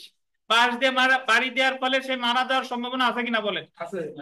অবশ্যই মারা যাওয়ার সম্ভাবনা আছে। আর আপাতত বাঁশ নিয়ে আমরা বেশি সময় নষ্ট না করে, এটা মেডিকেল জুরিসপ্রুডেন্সের বিষয়, আপাতত মনে রাখেন যে মারাত্মক অস্ত্র বা অন্য কোনো মাধ্যমে যে যার আঘাতের ফলে কোনো ব্যক্তি মারা যাওয়ার সম্ভাবনা আছে। নট অনলি সেইটা, ওই যে কোনো রাসায়নিক দ্রব্য, বিস্ফোরক দ্রব্য, এইগুলাও দ্বারাও যদি কাউকে গুরুতর আহত করা হয়, তবুও সেটা কত সে পড়বে। মাসুদ কি আপনার উত্তর পাইছেন কিনা? আচ্ছা, জি। তো তাহলে আমরা শুধু গুরুতর আঘাত করলে 325, আর গুরুতর আঘাতটা যদি মারাত্মক অস্ত্রবর্ণ কোনো মাধ্যমে সাহায্য করেন তাহলে কত, 326। সাজা দেখেন, যাবজ্জীবন কারাদণ্ড বা যে কোনো বর্ণনার কারাদণ্ড যার মেয়াদ 10 বছর পর্যন্ত হতে পারে এবং অর্থদণ্ডে দণ্ডিত। এখন যারা কোনোদিন আগে দণ্ডবিধি ভালোভাবে পড়েন নাই, মোটামুটি ফাঁকি ঝুঁকি দিচ্ছেন, তাদের কাছে মানে মোটামুটি আকাশ ভেঙে মাথায় পড়ার মতো অবস্থা। সেটা হচ্ছে যে এত জিনিস আমি কিভাবে মনে রাখবো। হতাশ হওয়ার কোনোই কারণ নাই, আপনি এই জিনিসগুলো বারবার দেখেন, বারবার দেখেন, তাহলে ইনশাল্লাহ মনে থাকবে। হতাশ হবেন না কেউ। মনে রাখা সোজা, যে এইভাবে চিন্তা করেন যে শুধু আঘাত 319, স্বেচ্ছায় আঘাত 321, 321-এর সাথে 323, 1 বছর 1000। আর স্বেচ্ছায় আঘাত করছেন মারাত্মক অস্ত্রের সাহায্যে 324, 3 বছর। শুধু গুরুতর আঘাত কত, 320। আর স্বেচ্ছায় গুরুতর আঘাত 322, 322-এর সাথে কত, 325, কত বছর, 5 দেখাইছি তাই 5 না, 7 বছর, 7 বছর। আর গুরুতর আঘাতটা যদি করেন কিসের সাহায্যে, মারাত্মক অস্ত্রের সাহায্যে, তাহলে কত, যাবজ্জীবন বা 10 বছর, এবং সেই সাথে কি, অর্থদণ্ড। ধন্যবাদ। আমরা আমরা 326 ক দেখি, বিবিআই। আমরা যখন পড়ছিলাম যে কয়টা ধারায় মৃত্যুদণ্ড হতে পারে, কয়টা ধারা মনে আছে? 10টা। দণ্ডবিধিতে মৃত্যুদণ্ডযোগ্য ধারা আছে কয়টা? 10টা। এই 10টার ভিতরে একটা হলো কত, 326। দেখেন, স্বেচ্ছাকৃতভাবে 2টি চোখ উপড়িয়ে কেউ যদি, একজন ব্যক্তি যদি আরেকজন ব্যক্তির কয় চোখ উপড়ায়, 2 চোখ উপড়ায়, বা অ্যাসিড জাতীয় পদার্থ দ্বারা চোখ দুটির দৃষ্টি নষ্ট করা, কয়টা চোখের, বা অ্যাসিড জাতীয় পদার্থ দ্বারা মুখ, মাথা বা উভয় চোখে স্বেচ্ছাকৃতভাবে গুরুতর জখম, তাহলে সেই অপরাধটার শাস্তি দেখেন, ওই লোকের মারা যাওয়ার দরকার নাই, তাহলে সেটা অপরাধ 326 না, সেটা 326 সাজা দেখেন, মৃত্যুদণ্ড বা যাবজ্জীবন কারাদণ্ড এবং সেই সাথে কি, অর্থদণ্ড। তাহলে আমার এই জায়গা মনে রাখতে হবে, 2 চোখ উপড়াইলে কত, 326 ক। যদি 100 উপড়াই 326 ক হবে না, কিন্তু 100 উপড়াইলে কত, 326। আর অ্যাসিড জাতীয় পদার্থ দ্বারা 2 চোখের দৃষ্টি নষ্ট করলে বা মুখ, মাথা উভয় চোখে স্বেচ্ছাকৃতভাবে গুরুতর জখম করলে সাজা কত, 326 ক। সাজা কত, মৃত্যুদণ্ড বা যাবজ্জীবন কারাদণ্ড। এখন আপনারা তো দুষ্ট, অনেক দুষ্টমি, মানে দুষ্টমি করে প্রশ্ন করেন যে অ্যাসিড জাতীয় পদার্থ দ্বারা যদি 1 চোখ নষ্ট করে তাইলে কি হবে? আচ্ছা, অ্যাসিড জাতীয় পদার্থ দ্বারা যদি এক চোখও নষ্ট করে তবুও সেটা 326 ই হয়, কারণ সেই ক্ষেত্রে ওই যে চোখ তো মুখেরই একটা অংশ। জি, তো সেই হিসেবে অ্যাকচুয়ালি 326 কতেই পড়ে। বুঝতে পারছেন? আপনি মনে রাখবেন অ্যাসিড থাকলেই কত? 326 ক। ওই যে যে দুই চোখ উপড়াইছে অ্যাসিডতে উপড়ানো লাগবে এমন না। যদি আপনি ওই যে অন্য কিছু দিয়েও উপড়ান তবুও সেটা কি হবে? 326 ক। সাজা কত? মৃত্যুদণ্ড বা যাবজ্জীবন কারাদণ্ড এবং সেই সাথে অর্থদণ্ড। আপনাদের জন্য একটা ধারা ডিসকাউন্ট দিলাম, সেটা হলো 327, মানে এটা পড়া লাগবে না। আচ্ছা, যেটা না 28 পড়বো, 28টা পড়বো, 28 পড়েন। 28টা একটু লেখেন। 28 হলো অজ্ঞান পার্টি মলম পার্টি, বাট আমি যা বলি একটু লেখেন। লেখেন যে ধারা 328 দিয়ে লেখেন, কোন অপরাধ অনুষ্ঠানের উদ্দেশ্যে কোন যার লেখা আছে কাটাছেড়া করা লাগবে না, যার লেখা নাই আমি যা বলি তাই লেখেন। কোন অপরাধ অনুষ্ঠানের উদ্দেশ্যে বিষ ইত্যাদি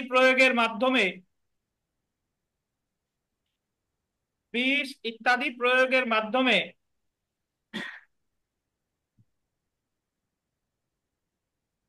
আহত করা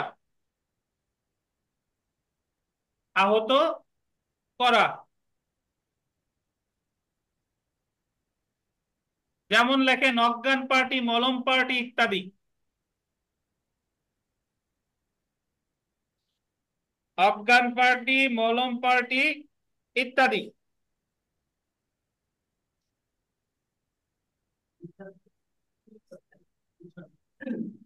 অজ্ঞান পার্টি মলম পার্টি ইত্যাদি। হাইপেন দিয়ে সাদা লেখেন 10 বছর এবং অর্থদণ্ড। 10 বছর এবং অর্থদণ্ড। কি বর্গটালে কি বললেন শুনি নাই পর্যন্ত বলার 10 বছর অর্থদণ্ড। সব কথা বলবো না, কিছু জিনিস বুঝে নিতে হয়। বুঝতে পারছেন? 10 বছর অর্থদণ্ড মানেই 10 বছর পর্যন্ত।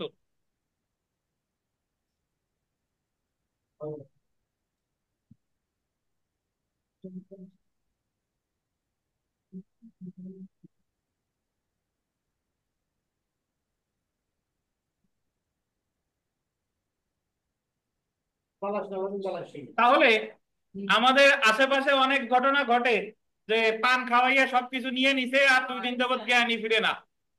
ডাব খাওয়াই নিয়ে নিছে বা চোখের মধ্যে এমন মলম দিছে যে আর দেখা যাচ্ছে না, তাহলে মামলা হবে কত ধারায়? 328 ধারায়। সাজা কত?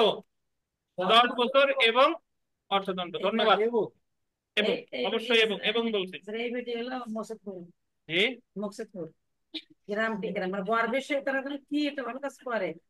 চাকরি করে আসছি তো এই জায়গায়। আপনারা কি দেশে কখনো? আমার সাথে কোনো জায়গা পাই না, মা গেলে সব জায়গায়। আচ্ছা ঠিক আছে। গোয়ার বেশি তারা চলে এই করে দেখেন আমি চাকরি করি। আচ্ছা পরে দেখেন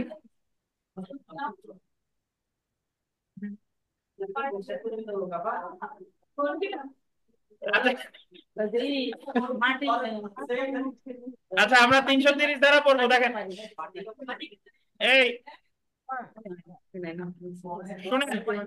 আমরা এখন একটা জিনিস দেখবো যে এক আঘাত বা এক গুরুতর আঘাত বিভিন্ন পরিস্থিতিতে শাস্তি বিভিন্ন রকম।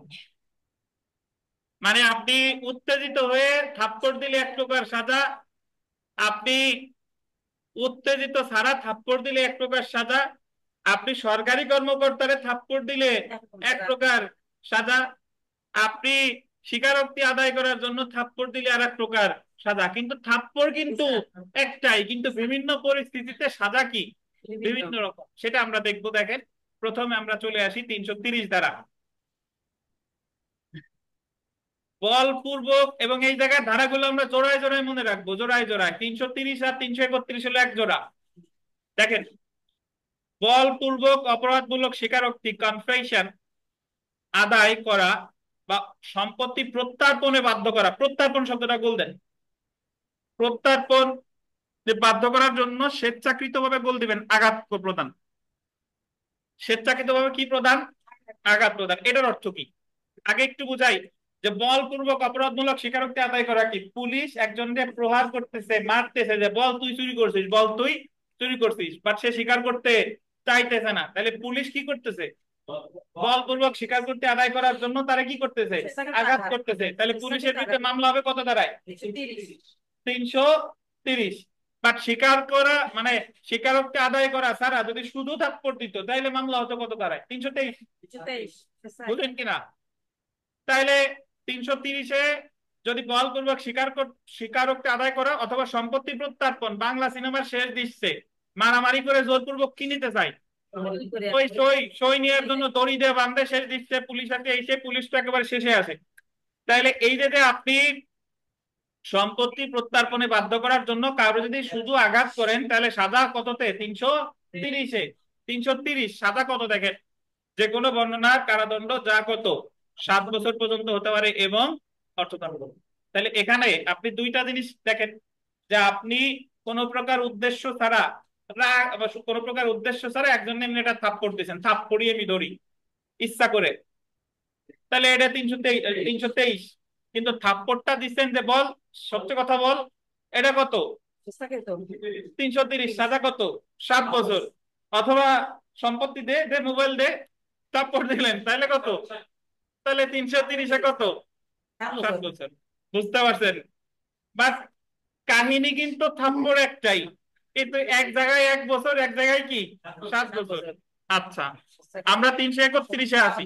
কারণ আছে স্যার, কারণ ছাড়া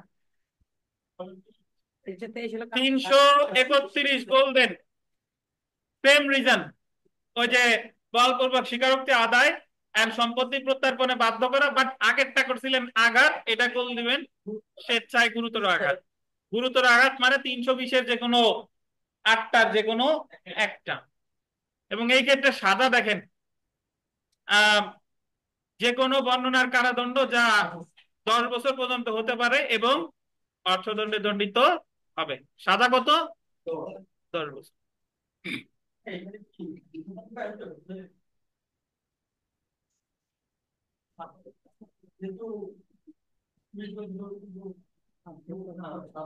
ধন্যবাদ।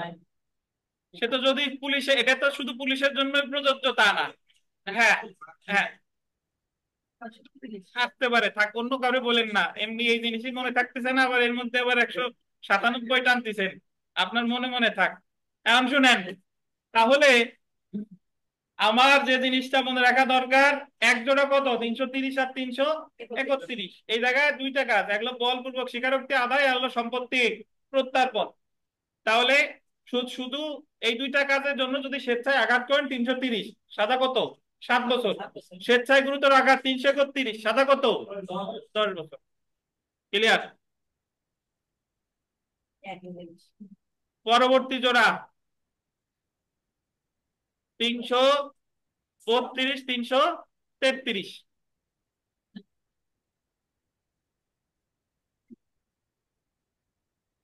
সরকারি কর্মকর্তাকে আন্ডারলাইন করেন, তার দায়িত্ব থেকে বিরত রাখতে গোল দিবেন স্বেচ্ছাকৃত আঘাত। যে কোনো সরকারি কর্মকর্তা তার যে অফিসিয়াল ডিউটি আছে তারে সেই কাজ করা থেকে বিরত রাখার জন্য আপনি তারে কি করছেন, স্বেচ্ছায় আঘাত করছেন। তো সরকারি কর্মকর্তা ধরেন গ্রেফতার করতে গেছে, আপনি তারে ঠেলা দিয়ে দৌড় দিতেন, তাহলে তার দায়িত্ব থেকে বিরত রাখার জন্য তারা কি করছেন, আঘাত করছেন। তো এই ক্ষেত্রে মামলা হবে সরকারি কর্মকর্তা ওই ব্যক্তির বিরুদ্ধে করবে কত ধারায়, 332 ধারায়। কত, সাজা কত দেখেন, যে কোনো বর্ণনার কত, 3 বছর বা অর্থদণ্ড বা উভয়। তাহলে এটা কি দেখেন, আমি যদি এইভাবে বলি যে করিম কবিরকে আঘাত করছে, কোন প্রকার এমনি মারামারির উদ্দেশ্যে আঘাত করছে, করিমের বিরুদ্ধে করিম আঘাত করছে কবির রে, করিমের বিরুদ্ধে মামলা হবে 323, নাকি সাজা কত, 1 বছর। করিম কবির রে আঘাত করতে সম্পত্তি প্রত্যার্পণে বাধ্য করার জন্য 330, সাজা কত, 7 বছর। করিম খবির আঘাত করতে, খবির হলো একজন সরকারি কর্মকর্তা, সরকারি কর্মকর্তারে তার দায়িত্ব থেকে বিরত রাখার জন্য করিম খবির আঘাত করতে। 332 সাজা কত? 3 বছর। বুঝলেন? ওই আঘাত কিন্তু একটাই, কিন্তু এক এক সিচুয়েশনে শাস্তি কি এক এক রকম। আচ্ছা, ধারা 333 দেখেন, সেম জিনিস। সরকারি কর্মকর্তাকে তার দায়িত্ব থেকে বিরত রাখতে গোল দিবেন স্বেচ্ছাকৃত গুরুতর আঘাত। কি আঘাত? স্বেচ্ছাকৃত গুরুতর আঘাত। এই জায়গায় সাজা দেখেন, যে কোনো বর্ণনার 10 বছর পর্যন্ত হতে পারে বা অর্থদণ্ড। হ্যাঁ, এবং অর্থদণ্ড।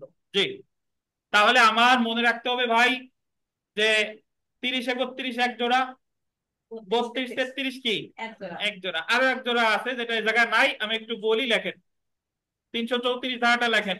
ধারা 334 যার নাই সে একটু লেখেন।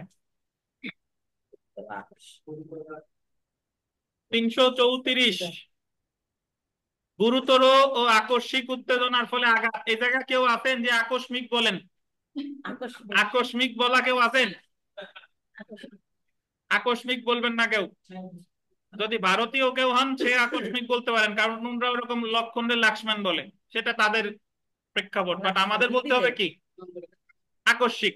গুরুতর ও আকস্মিক উত্তেজনার ফলে আঘাত, সাজা লেখেন 1 মাস 500 টাকা। আকস্মিক গুরুতর আঘাতে গুরুতর ও আকস্মিক উত্তেজনার ফলে আঘাত। হ্যাঁ, স্বেচ্ছায়, অবশ্যই স্বেচ্ছায়।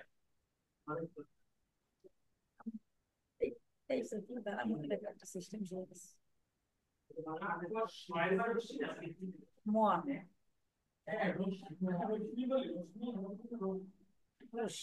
গুরুতর ও আকস্মিক উত্তেজনার ফলে সাজা কত?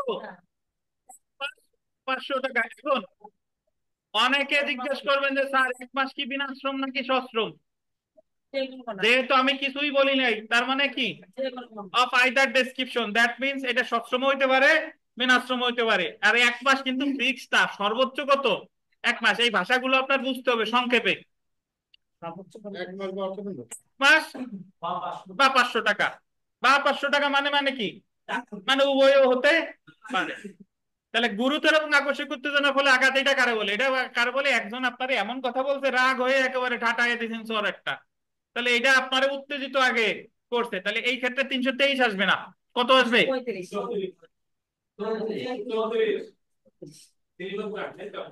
334। গুরুতর আকস্মিক উত্তেজনা আঘাত কি এখন আপনারা করা লাগবে নাকি আমার?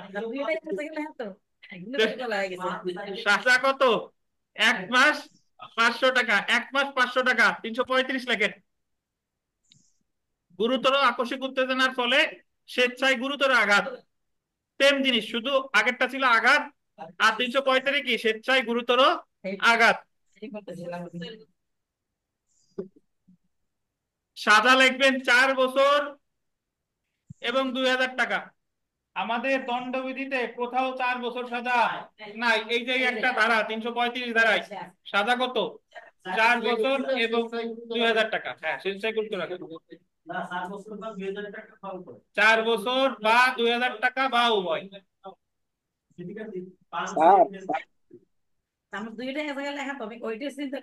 কামরুজ্জামান সাহেব বলেন ভাই। এই যে 2006 যে জিনেদিন জিদান একটা গুতা দিল, এই গুতার ক্ষেত্রে কি এই ধারার বিধান প্রযোজ্য হবে স্যার? কোনটা বুঝি না, আবার বলেন। 2006 ফুটবল খেলার সময় জিনেদিন জিদান এক খেলোয়াড়ে একটা গুতা মারলো না স্যার? হ্যাঁ, এই ধারায় কি অপরাধ হবে কিনা? যদি ওটা আঘাতের পর্যায়ে পড়ে তাহলে 334, যদি গুরুতর আঘাতের পর্যায়ে পড়ে তাহলে 335। জি স্যার। তাহলে আপনারা কি যারা অনলাইন অফলাইন আমার সামনে আছেন, আপনারা কি এটা বুঝতে পারছেন যে আঘাতই বা বিভিন্ন পরিস্থিতির বিবেচনায় সাজা এক এক সময় এক এক রকম। 23 25 একরকম, 30 31 একরকম, 32 33 একরকম, 34 35 একরকম। জোরে আসতে না।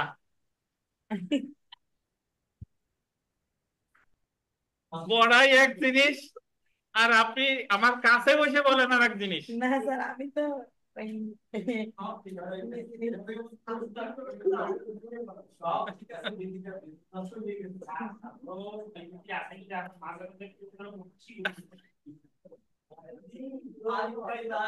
কি করবে, কিডনি তো আর একটা আসে নাই, আরিফ সাহেব আসে নাই,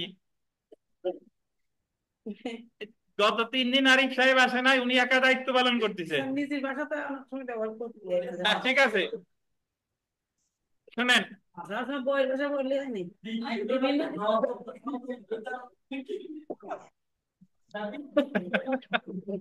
আচ্ছা, শুনেন, ওই লিখিত ক্লাস করতেছি, লিখিত ক্লাসে ওই যে আপনার ইসের 107, 108, 9, 10 ওই যে ফৌজদারি কার্যবিধির যে আপনার সদাচরণ বা শান্তি রক্ষার মুসলেকা, ওর ওর মুসলেকার ওই জায়গায় একটা কথা আছে, হারমাত প্রকৃতির লোক।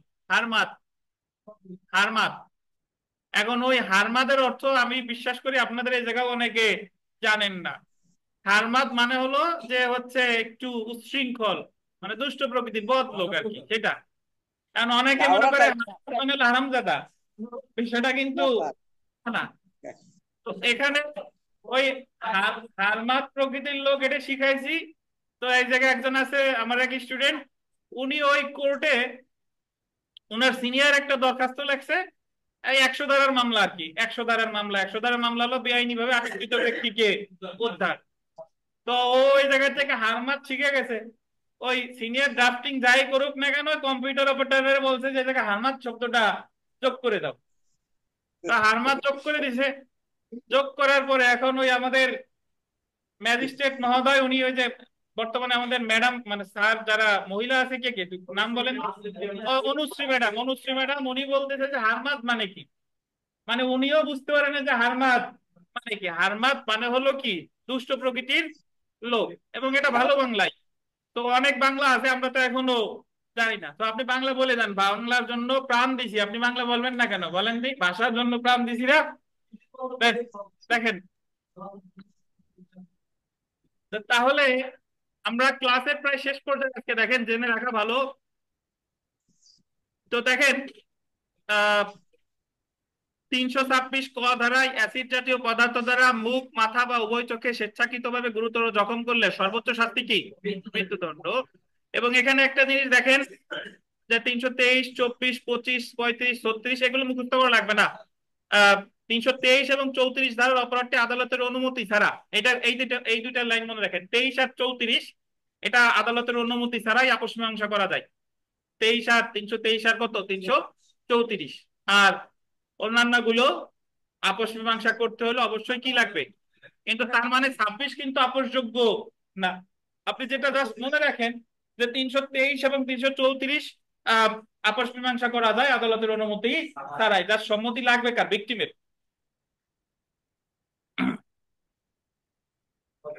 তাহলে আজকে আমরা কি কি বললাম দেখেন, অনেকগুলো সেকশন পড়ে ফেলেছি। আজকে আমরা শুরু করছিলাম ওই আপনার 304 ক, 304 খ, 305, 6, 7, 8, 9, 10, 11, 12, 13, 14, 14 পর্যন্ত পড়ছি।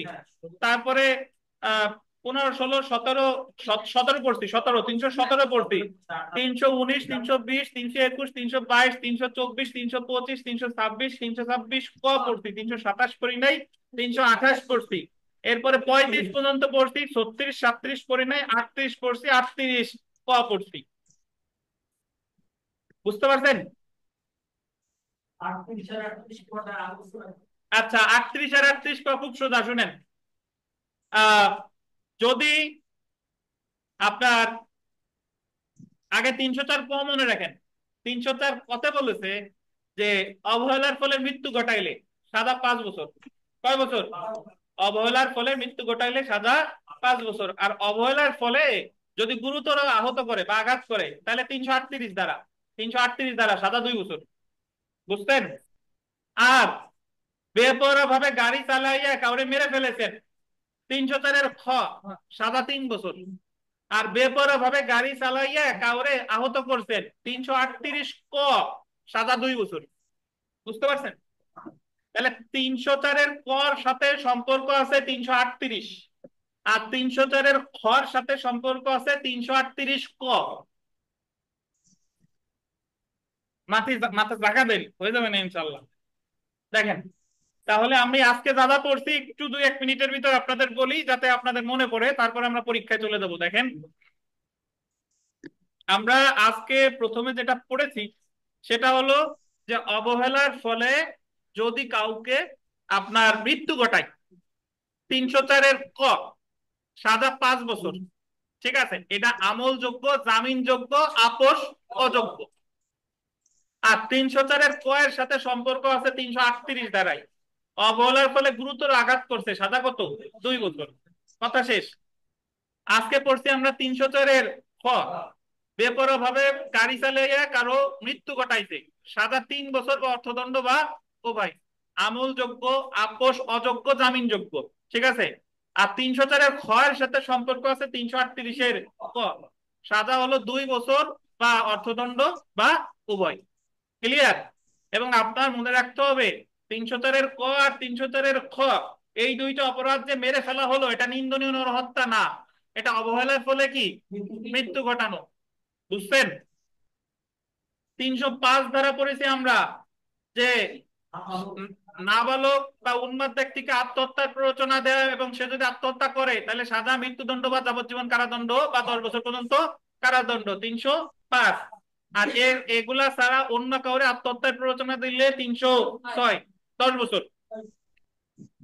অ্যাটেম্প টু মার্ডার, খুনের উদ্যোগ, সাজা 3 প্রকার। শুধু উদ্যোগ নিতেন 10 বছর, আঘাত করে উদ্যোগ নিতেন যাবজ্জীবন বা 10 বছর। যাবজ্জীবন কারাদণ্ড প্রাপ্ত ব্যক্তি আঘাত করে উদ্যোগ নিতেন মৃত্যুদণ্ড, বাট একমাত্র সাজা না, সর্বোচ্চ সাজা। অ্যাটেম্প টু কালপেবল হোমিসাইড, নিন্দনীয় নরহত্যার উদ্যোগ, 3 বছর, আঘাত করলে কত? 7 বছর। 309, আত্মহত্যার প্রচেষ্টা, 1 বছর বিনাশ্রম কারাদণ্ড।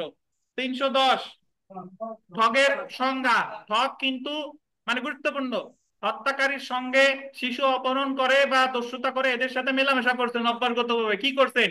ঠগ। একমাত্র সাজা অর্থদণ্ড সহ যাবজ্জীবন কারাদণ্ড। 311, 311। 312-তে বলেছে যে মহিলার সম্মতি নিয়ে গর্ভপাত করাইলে সাজা 3 বছর, কুইক উইথ চাইল্ড হইলে সাজা কত? 7 বছর। স্বয়ং মহিলাও দণ্ডিত হতে পারে 312 ধারায়। সম্মতি ছাড়া গর্ভপাত করাইছেন 313, যাবজ্জীবন বা 10 বছর। গর্ভপাত করানোর ফলে মহিলা মারা গেছে, সম্মতি সহ হইলে সাজা 10 বছর পর্যন্ত, সম্মতি ছাড়া হইলে যাবজ্জীবন বা 10 বছর। 317 পড়েছি আমরা যে 12 বছরের কম বয়স্ক শিশুকে পরিত্যাগ করলে সাজা কত? 7 বছর। ওই জায়গায় 2 বছর নাই, সাজা সাজা কত লেগে দিছি? 7 বছর। যতদূর মনে করে দেখেন 7 বছর। আচ্ছা। 319, যন্ত্রণা, বৈকল্য, পীড়া। 319, আঘাত, শুধু আঘাতের সাজা নাই, স্বেচ্ছায় আঘাত 321, 321-এর সাজা 323, 1 বছর 1000। স্বেচ্ছায় আঘাত মারাত্মক অস্ত্র সহ 324, সাজা কত? 3 বছর। গুরুতর আঘাত 320, কয় প্রকার?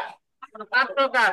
পুরুষত্বহীনকরণ, দৃষ্টিশক্তি, শ্রবণ শক্তি, অঙ্গ বা গ্রন্থি নষ্ট, অঙ্গ বা গ্রন্থির স্থায়ী নষ্ট, মস্তক বা মুখমণ্ডল বিকৃতি, হাড় বা দন্তভঙ্গ, আর এমন বেদনা যা 20 দিন যাবৎ কাজকর্ম করতে চায় না। শুধু গুরুতর আঘাত অপরাধ না, গুরুতর আঘাত স্বেচ্ছায় করলে অপরাধ। 322, 322-এর সাজা 325, 7 বছর। স্বেচ্ছায় গুরুতর আঘাত মারাত্মক অস্ত্রের সাহায্য করলে 326, যাবজ্জীবন বা 10 বছর। 2 চোখ উপড়ায় ফেলা, অ্যাসিড জাতীয় পদার্থ দ্বারা 2 চোখ নষ্ট করা, মুখ, মুখমণ্ডল, মস্তক নষ্ট করা। 326 ক, মৃত্যুদণ্ড বা যাবজ্জীবন কারাদণ্ড। 326 ক। 327 আমরা পড়ি নাই, বিষ জাতীয় পদার্থ দ্বারা অজ্ঞান পার্টি, মলম পার্টি, সাজা 10 বছর। 328 ধারায় সাজা কত? 10 বছর। 329 আমরা পড়ি নাই। 330 বলছে জোরপূর্বক স্বীকারোক্তি আদায় বা সম্পত্তি প্রত্যার্পণে বাধ্যার জন্য স্বেচ্ছায় আঘাত, 7 বছর।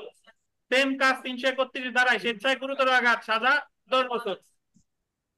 332 ধারায় সরকারি কর্মকর্তাদের দায়িত্ব থেকে বিরত রাখার জন্য স্বেচ্ছায় আঘাত, 7 বছর। 333 3 বছর, সরি 332 3 বছর। 333 সরকারি কর্মচারীদের দায়িত্ব থেকে বিরত রাখার জন্য স্বেচ্ছায় গুরুতর আঘাত, সাজা 10 বছর। সাজা 10 বছর।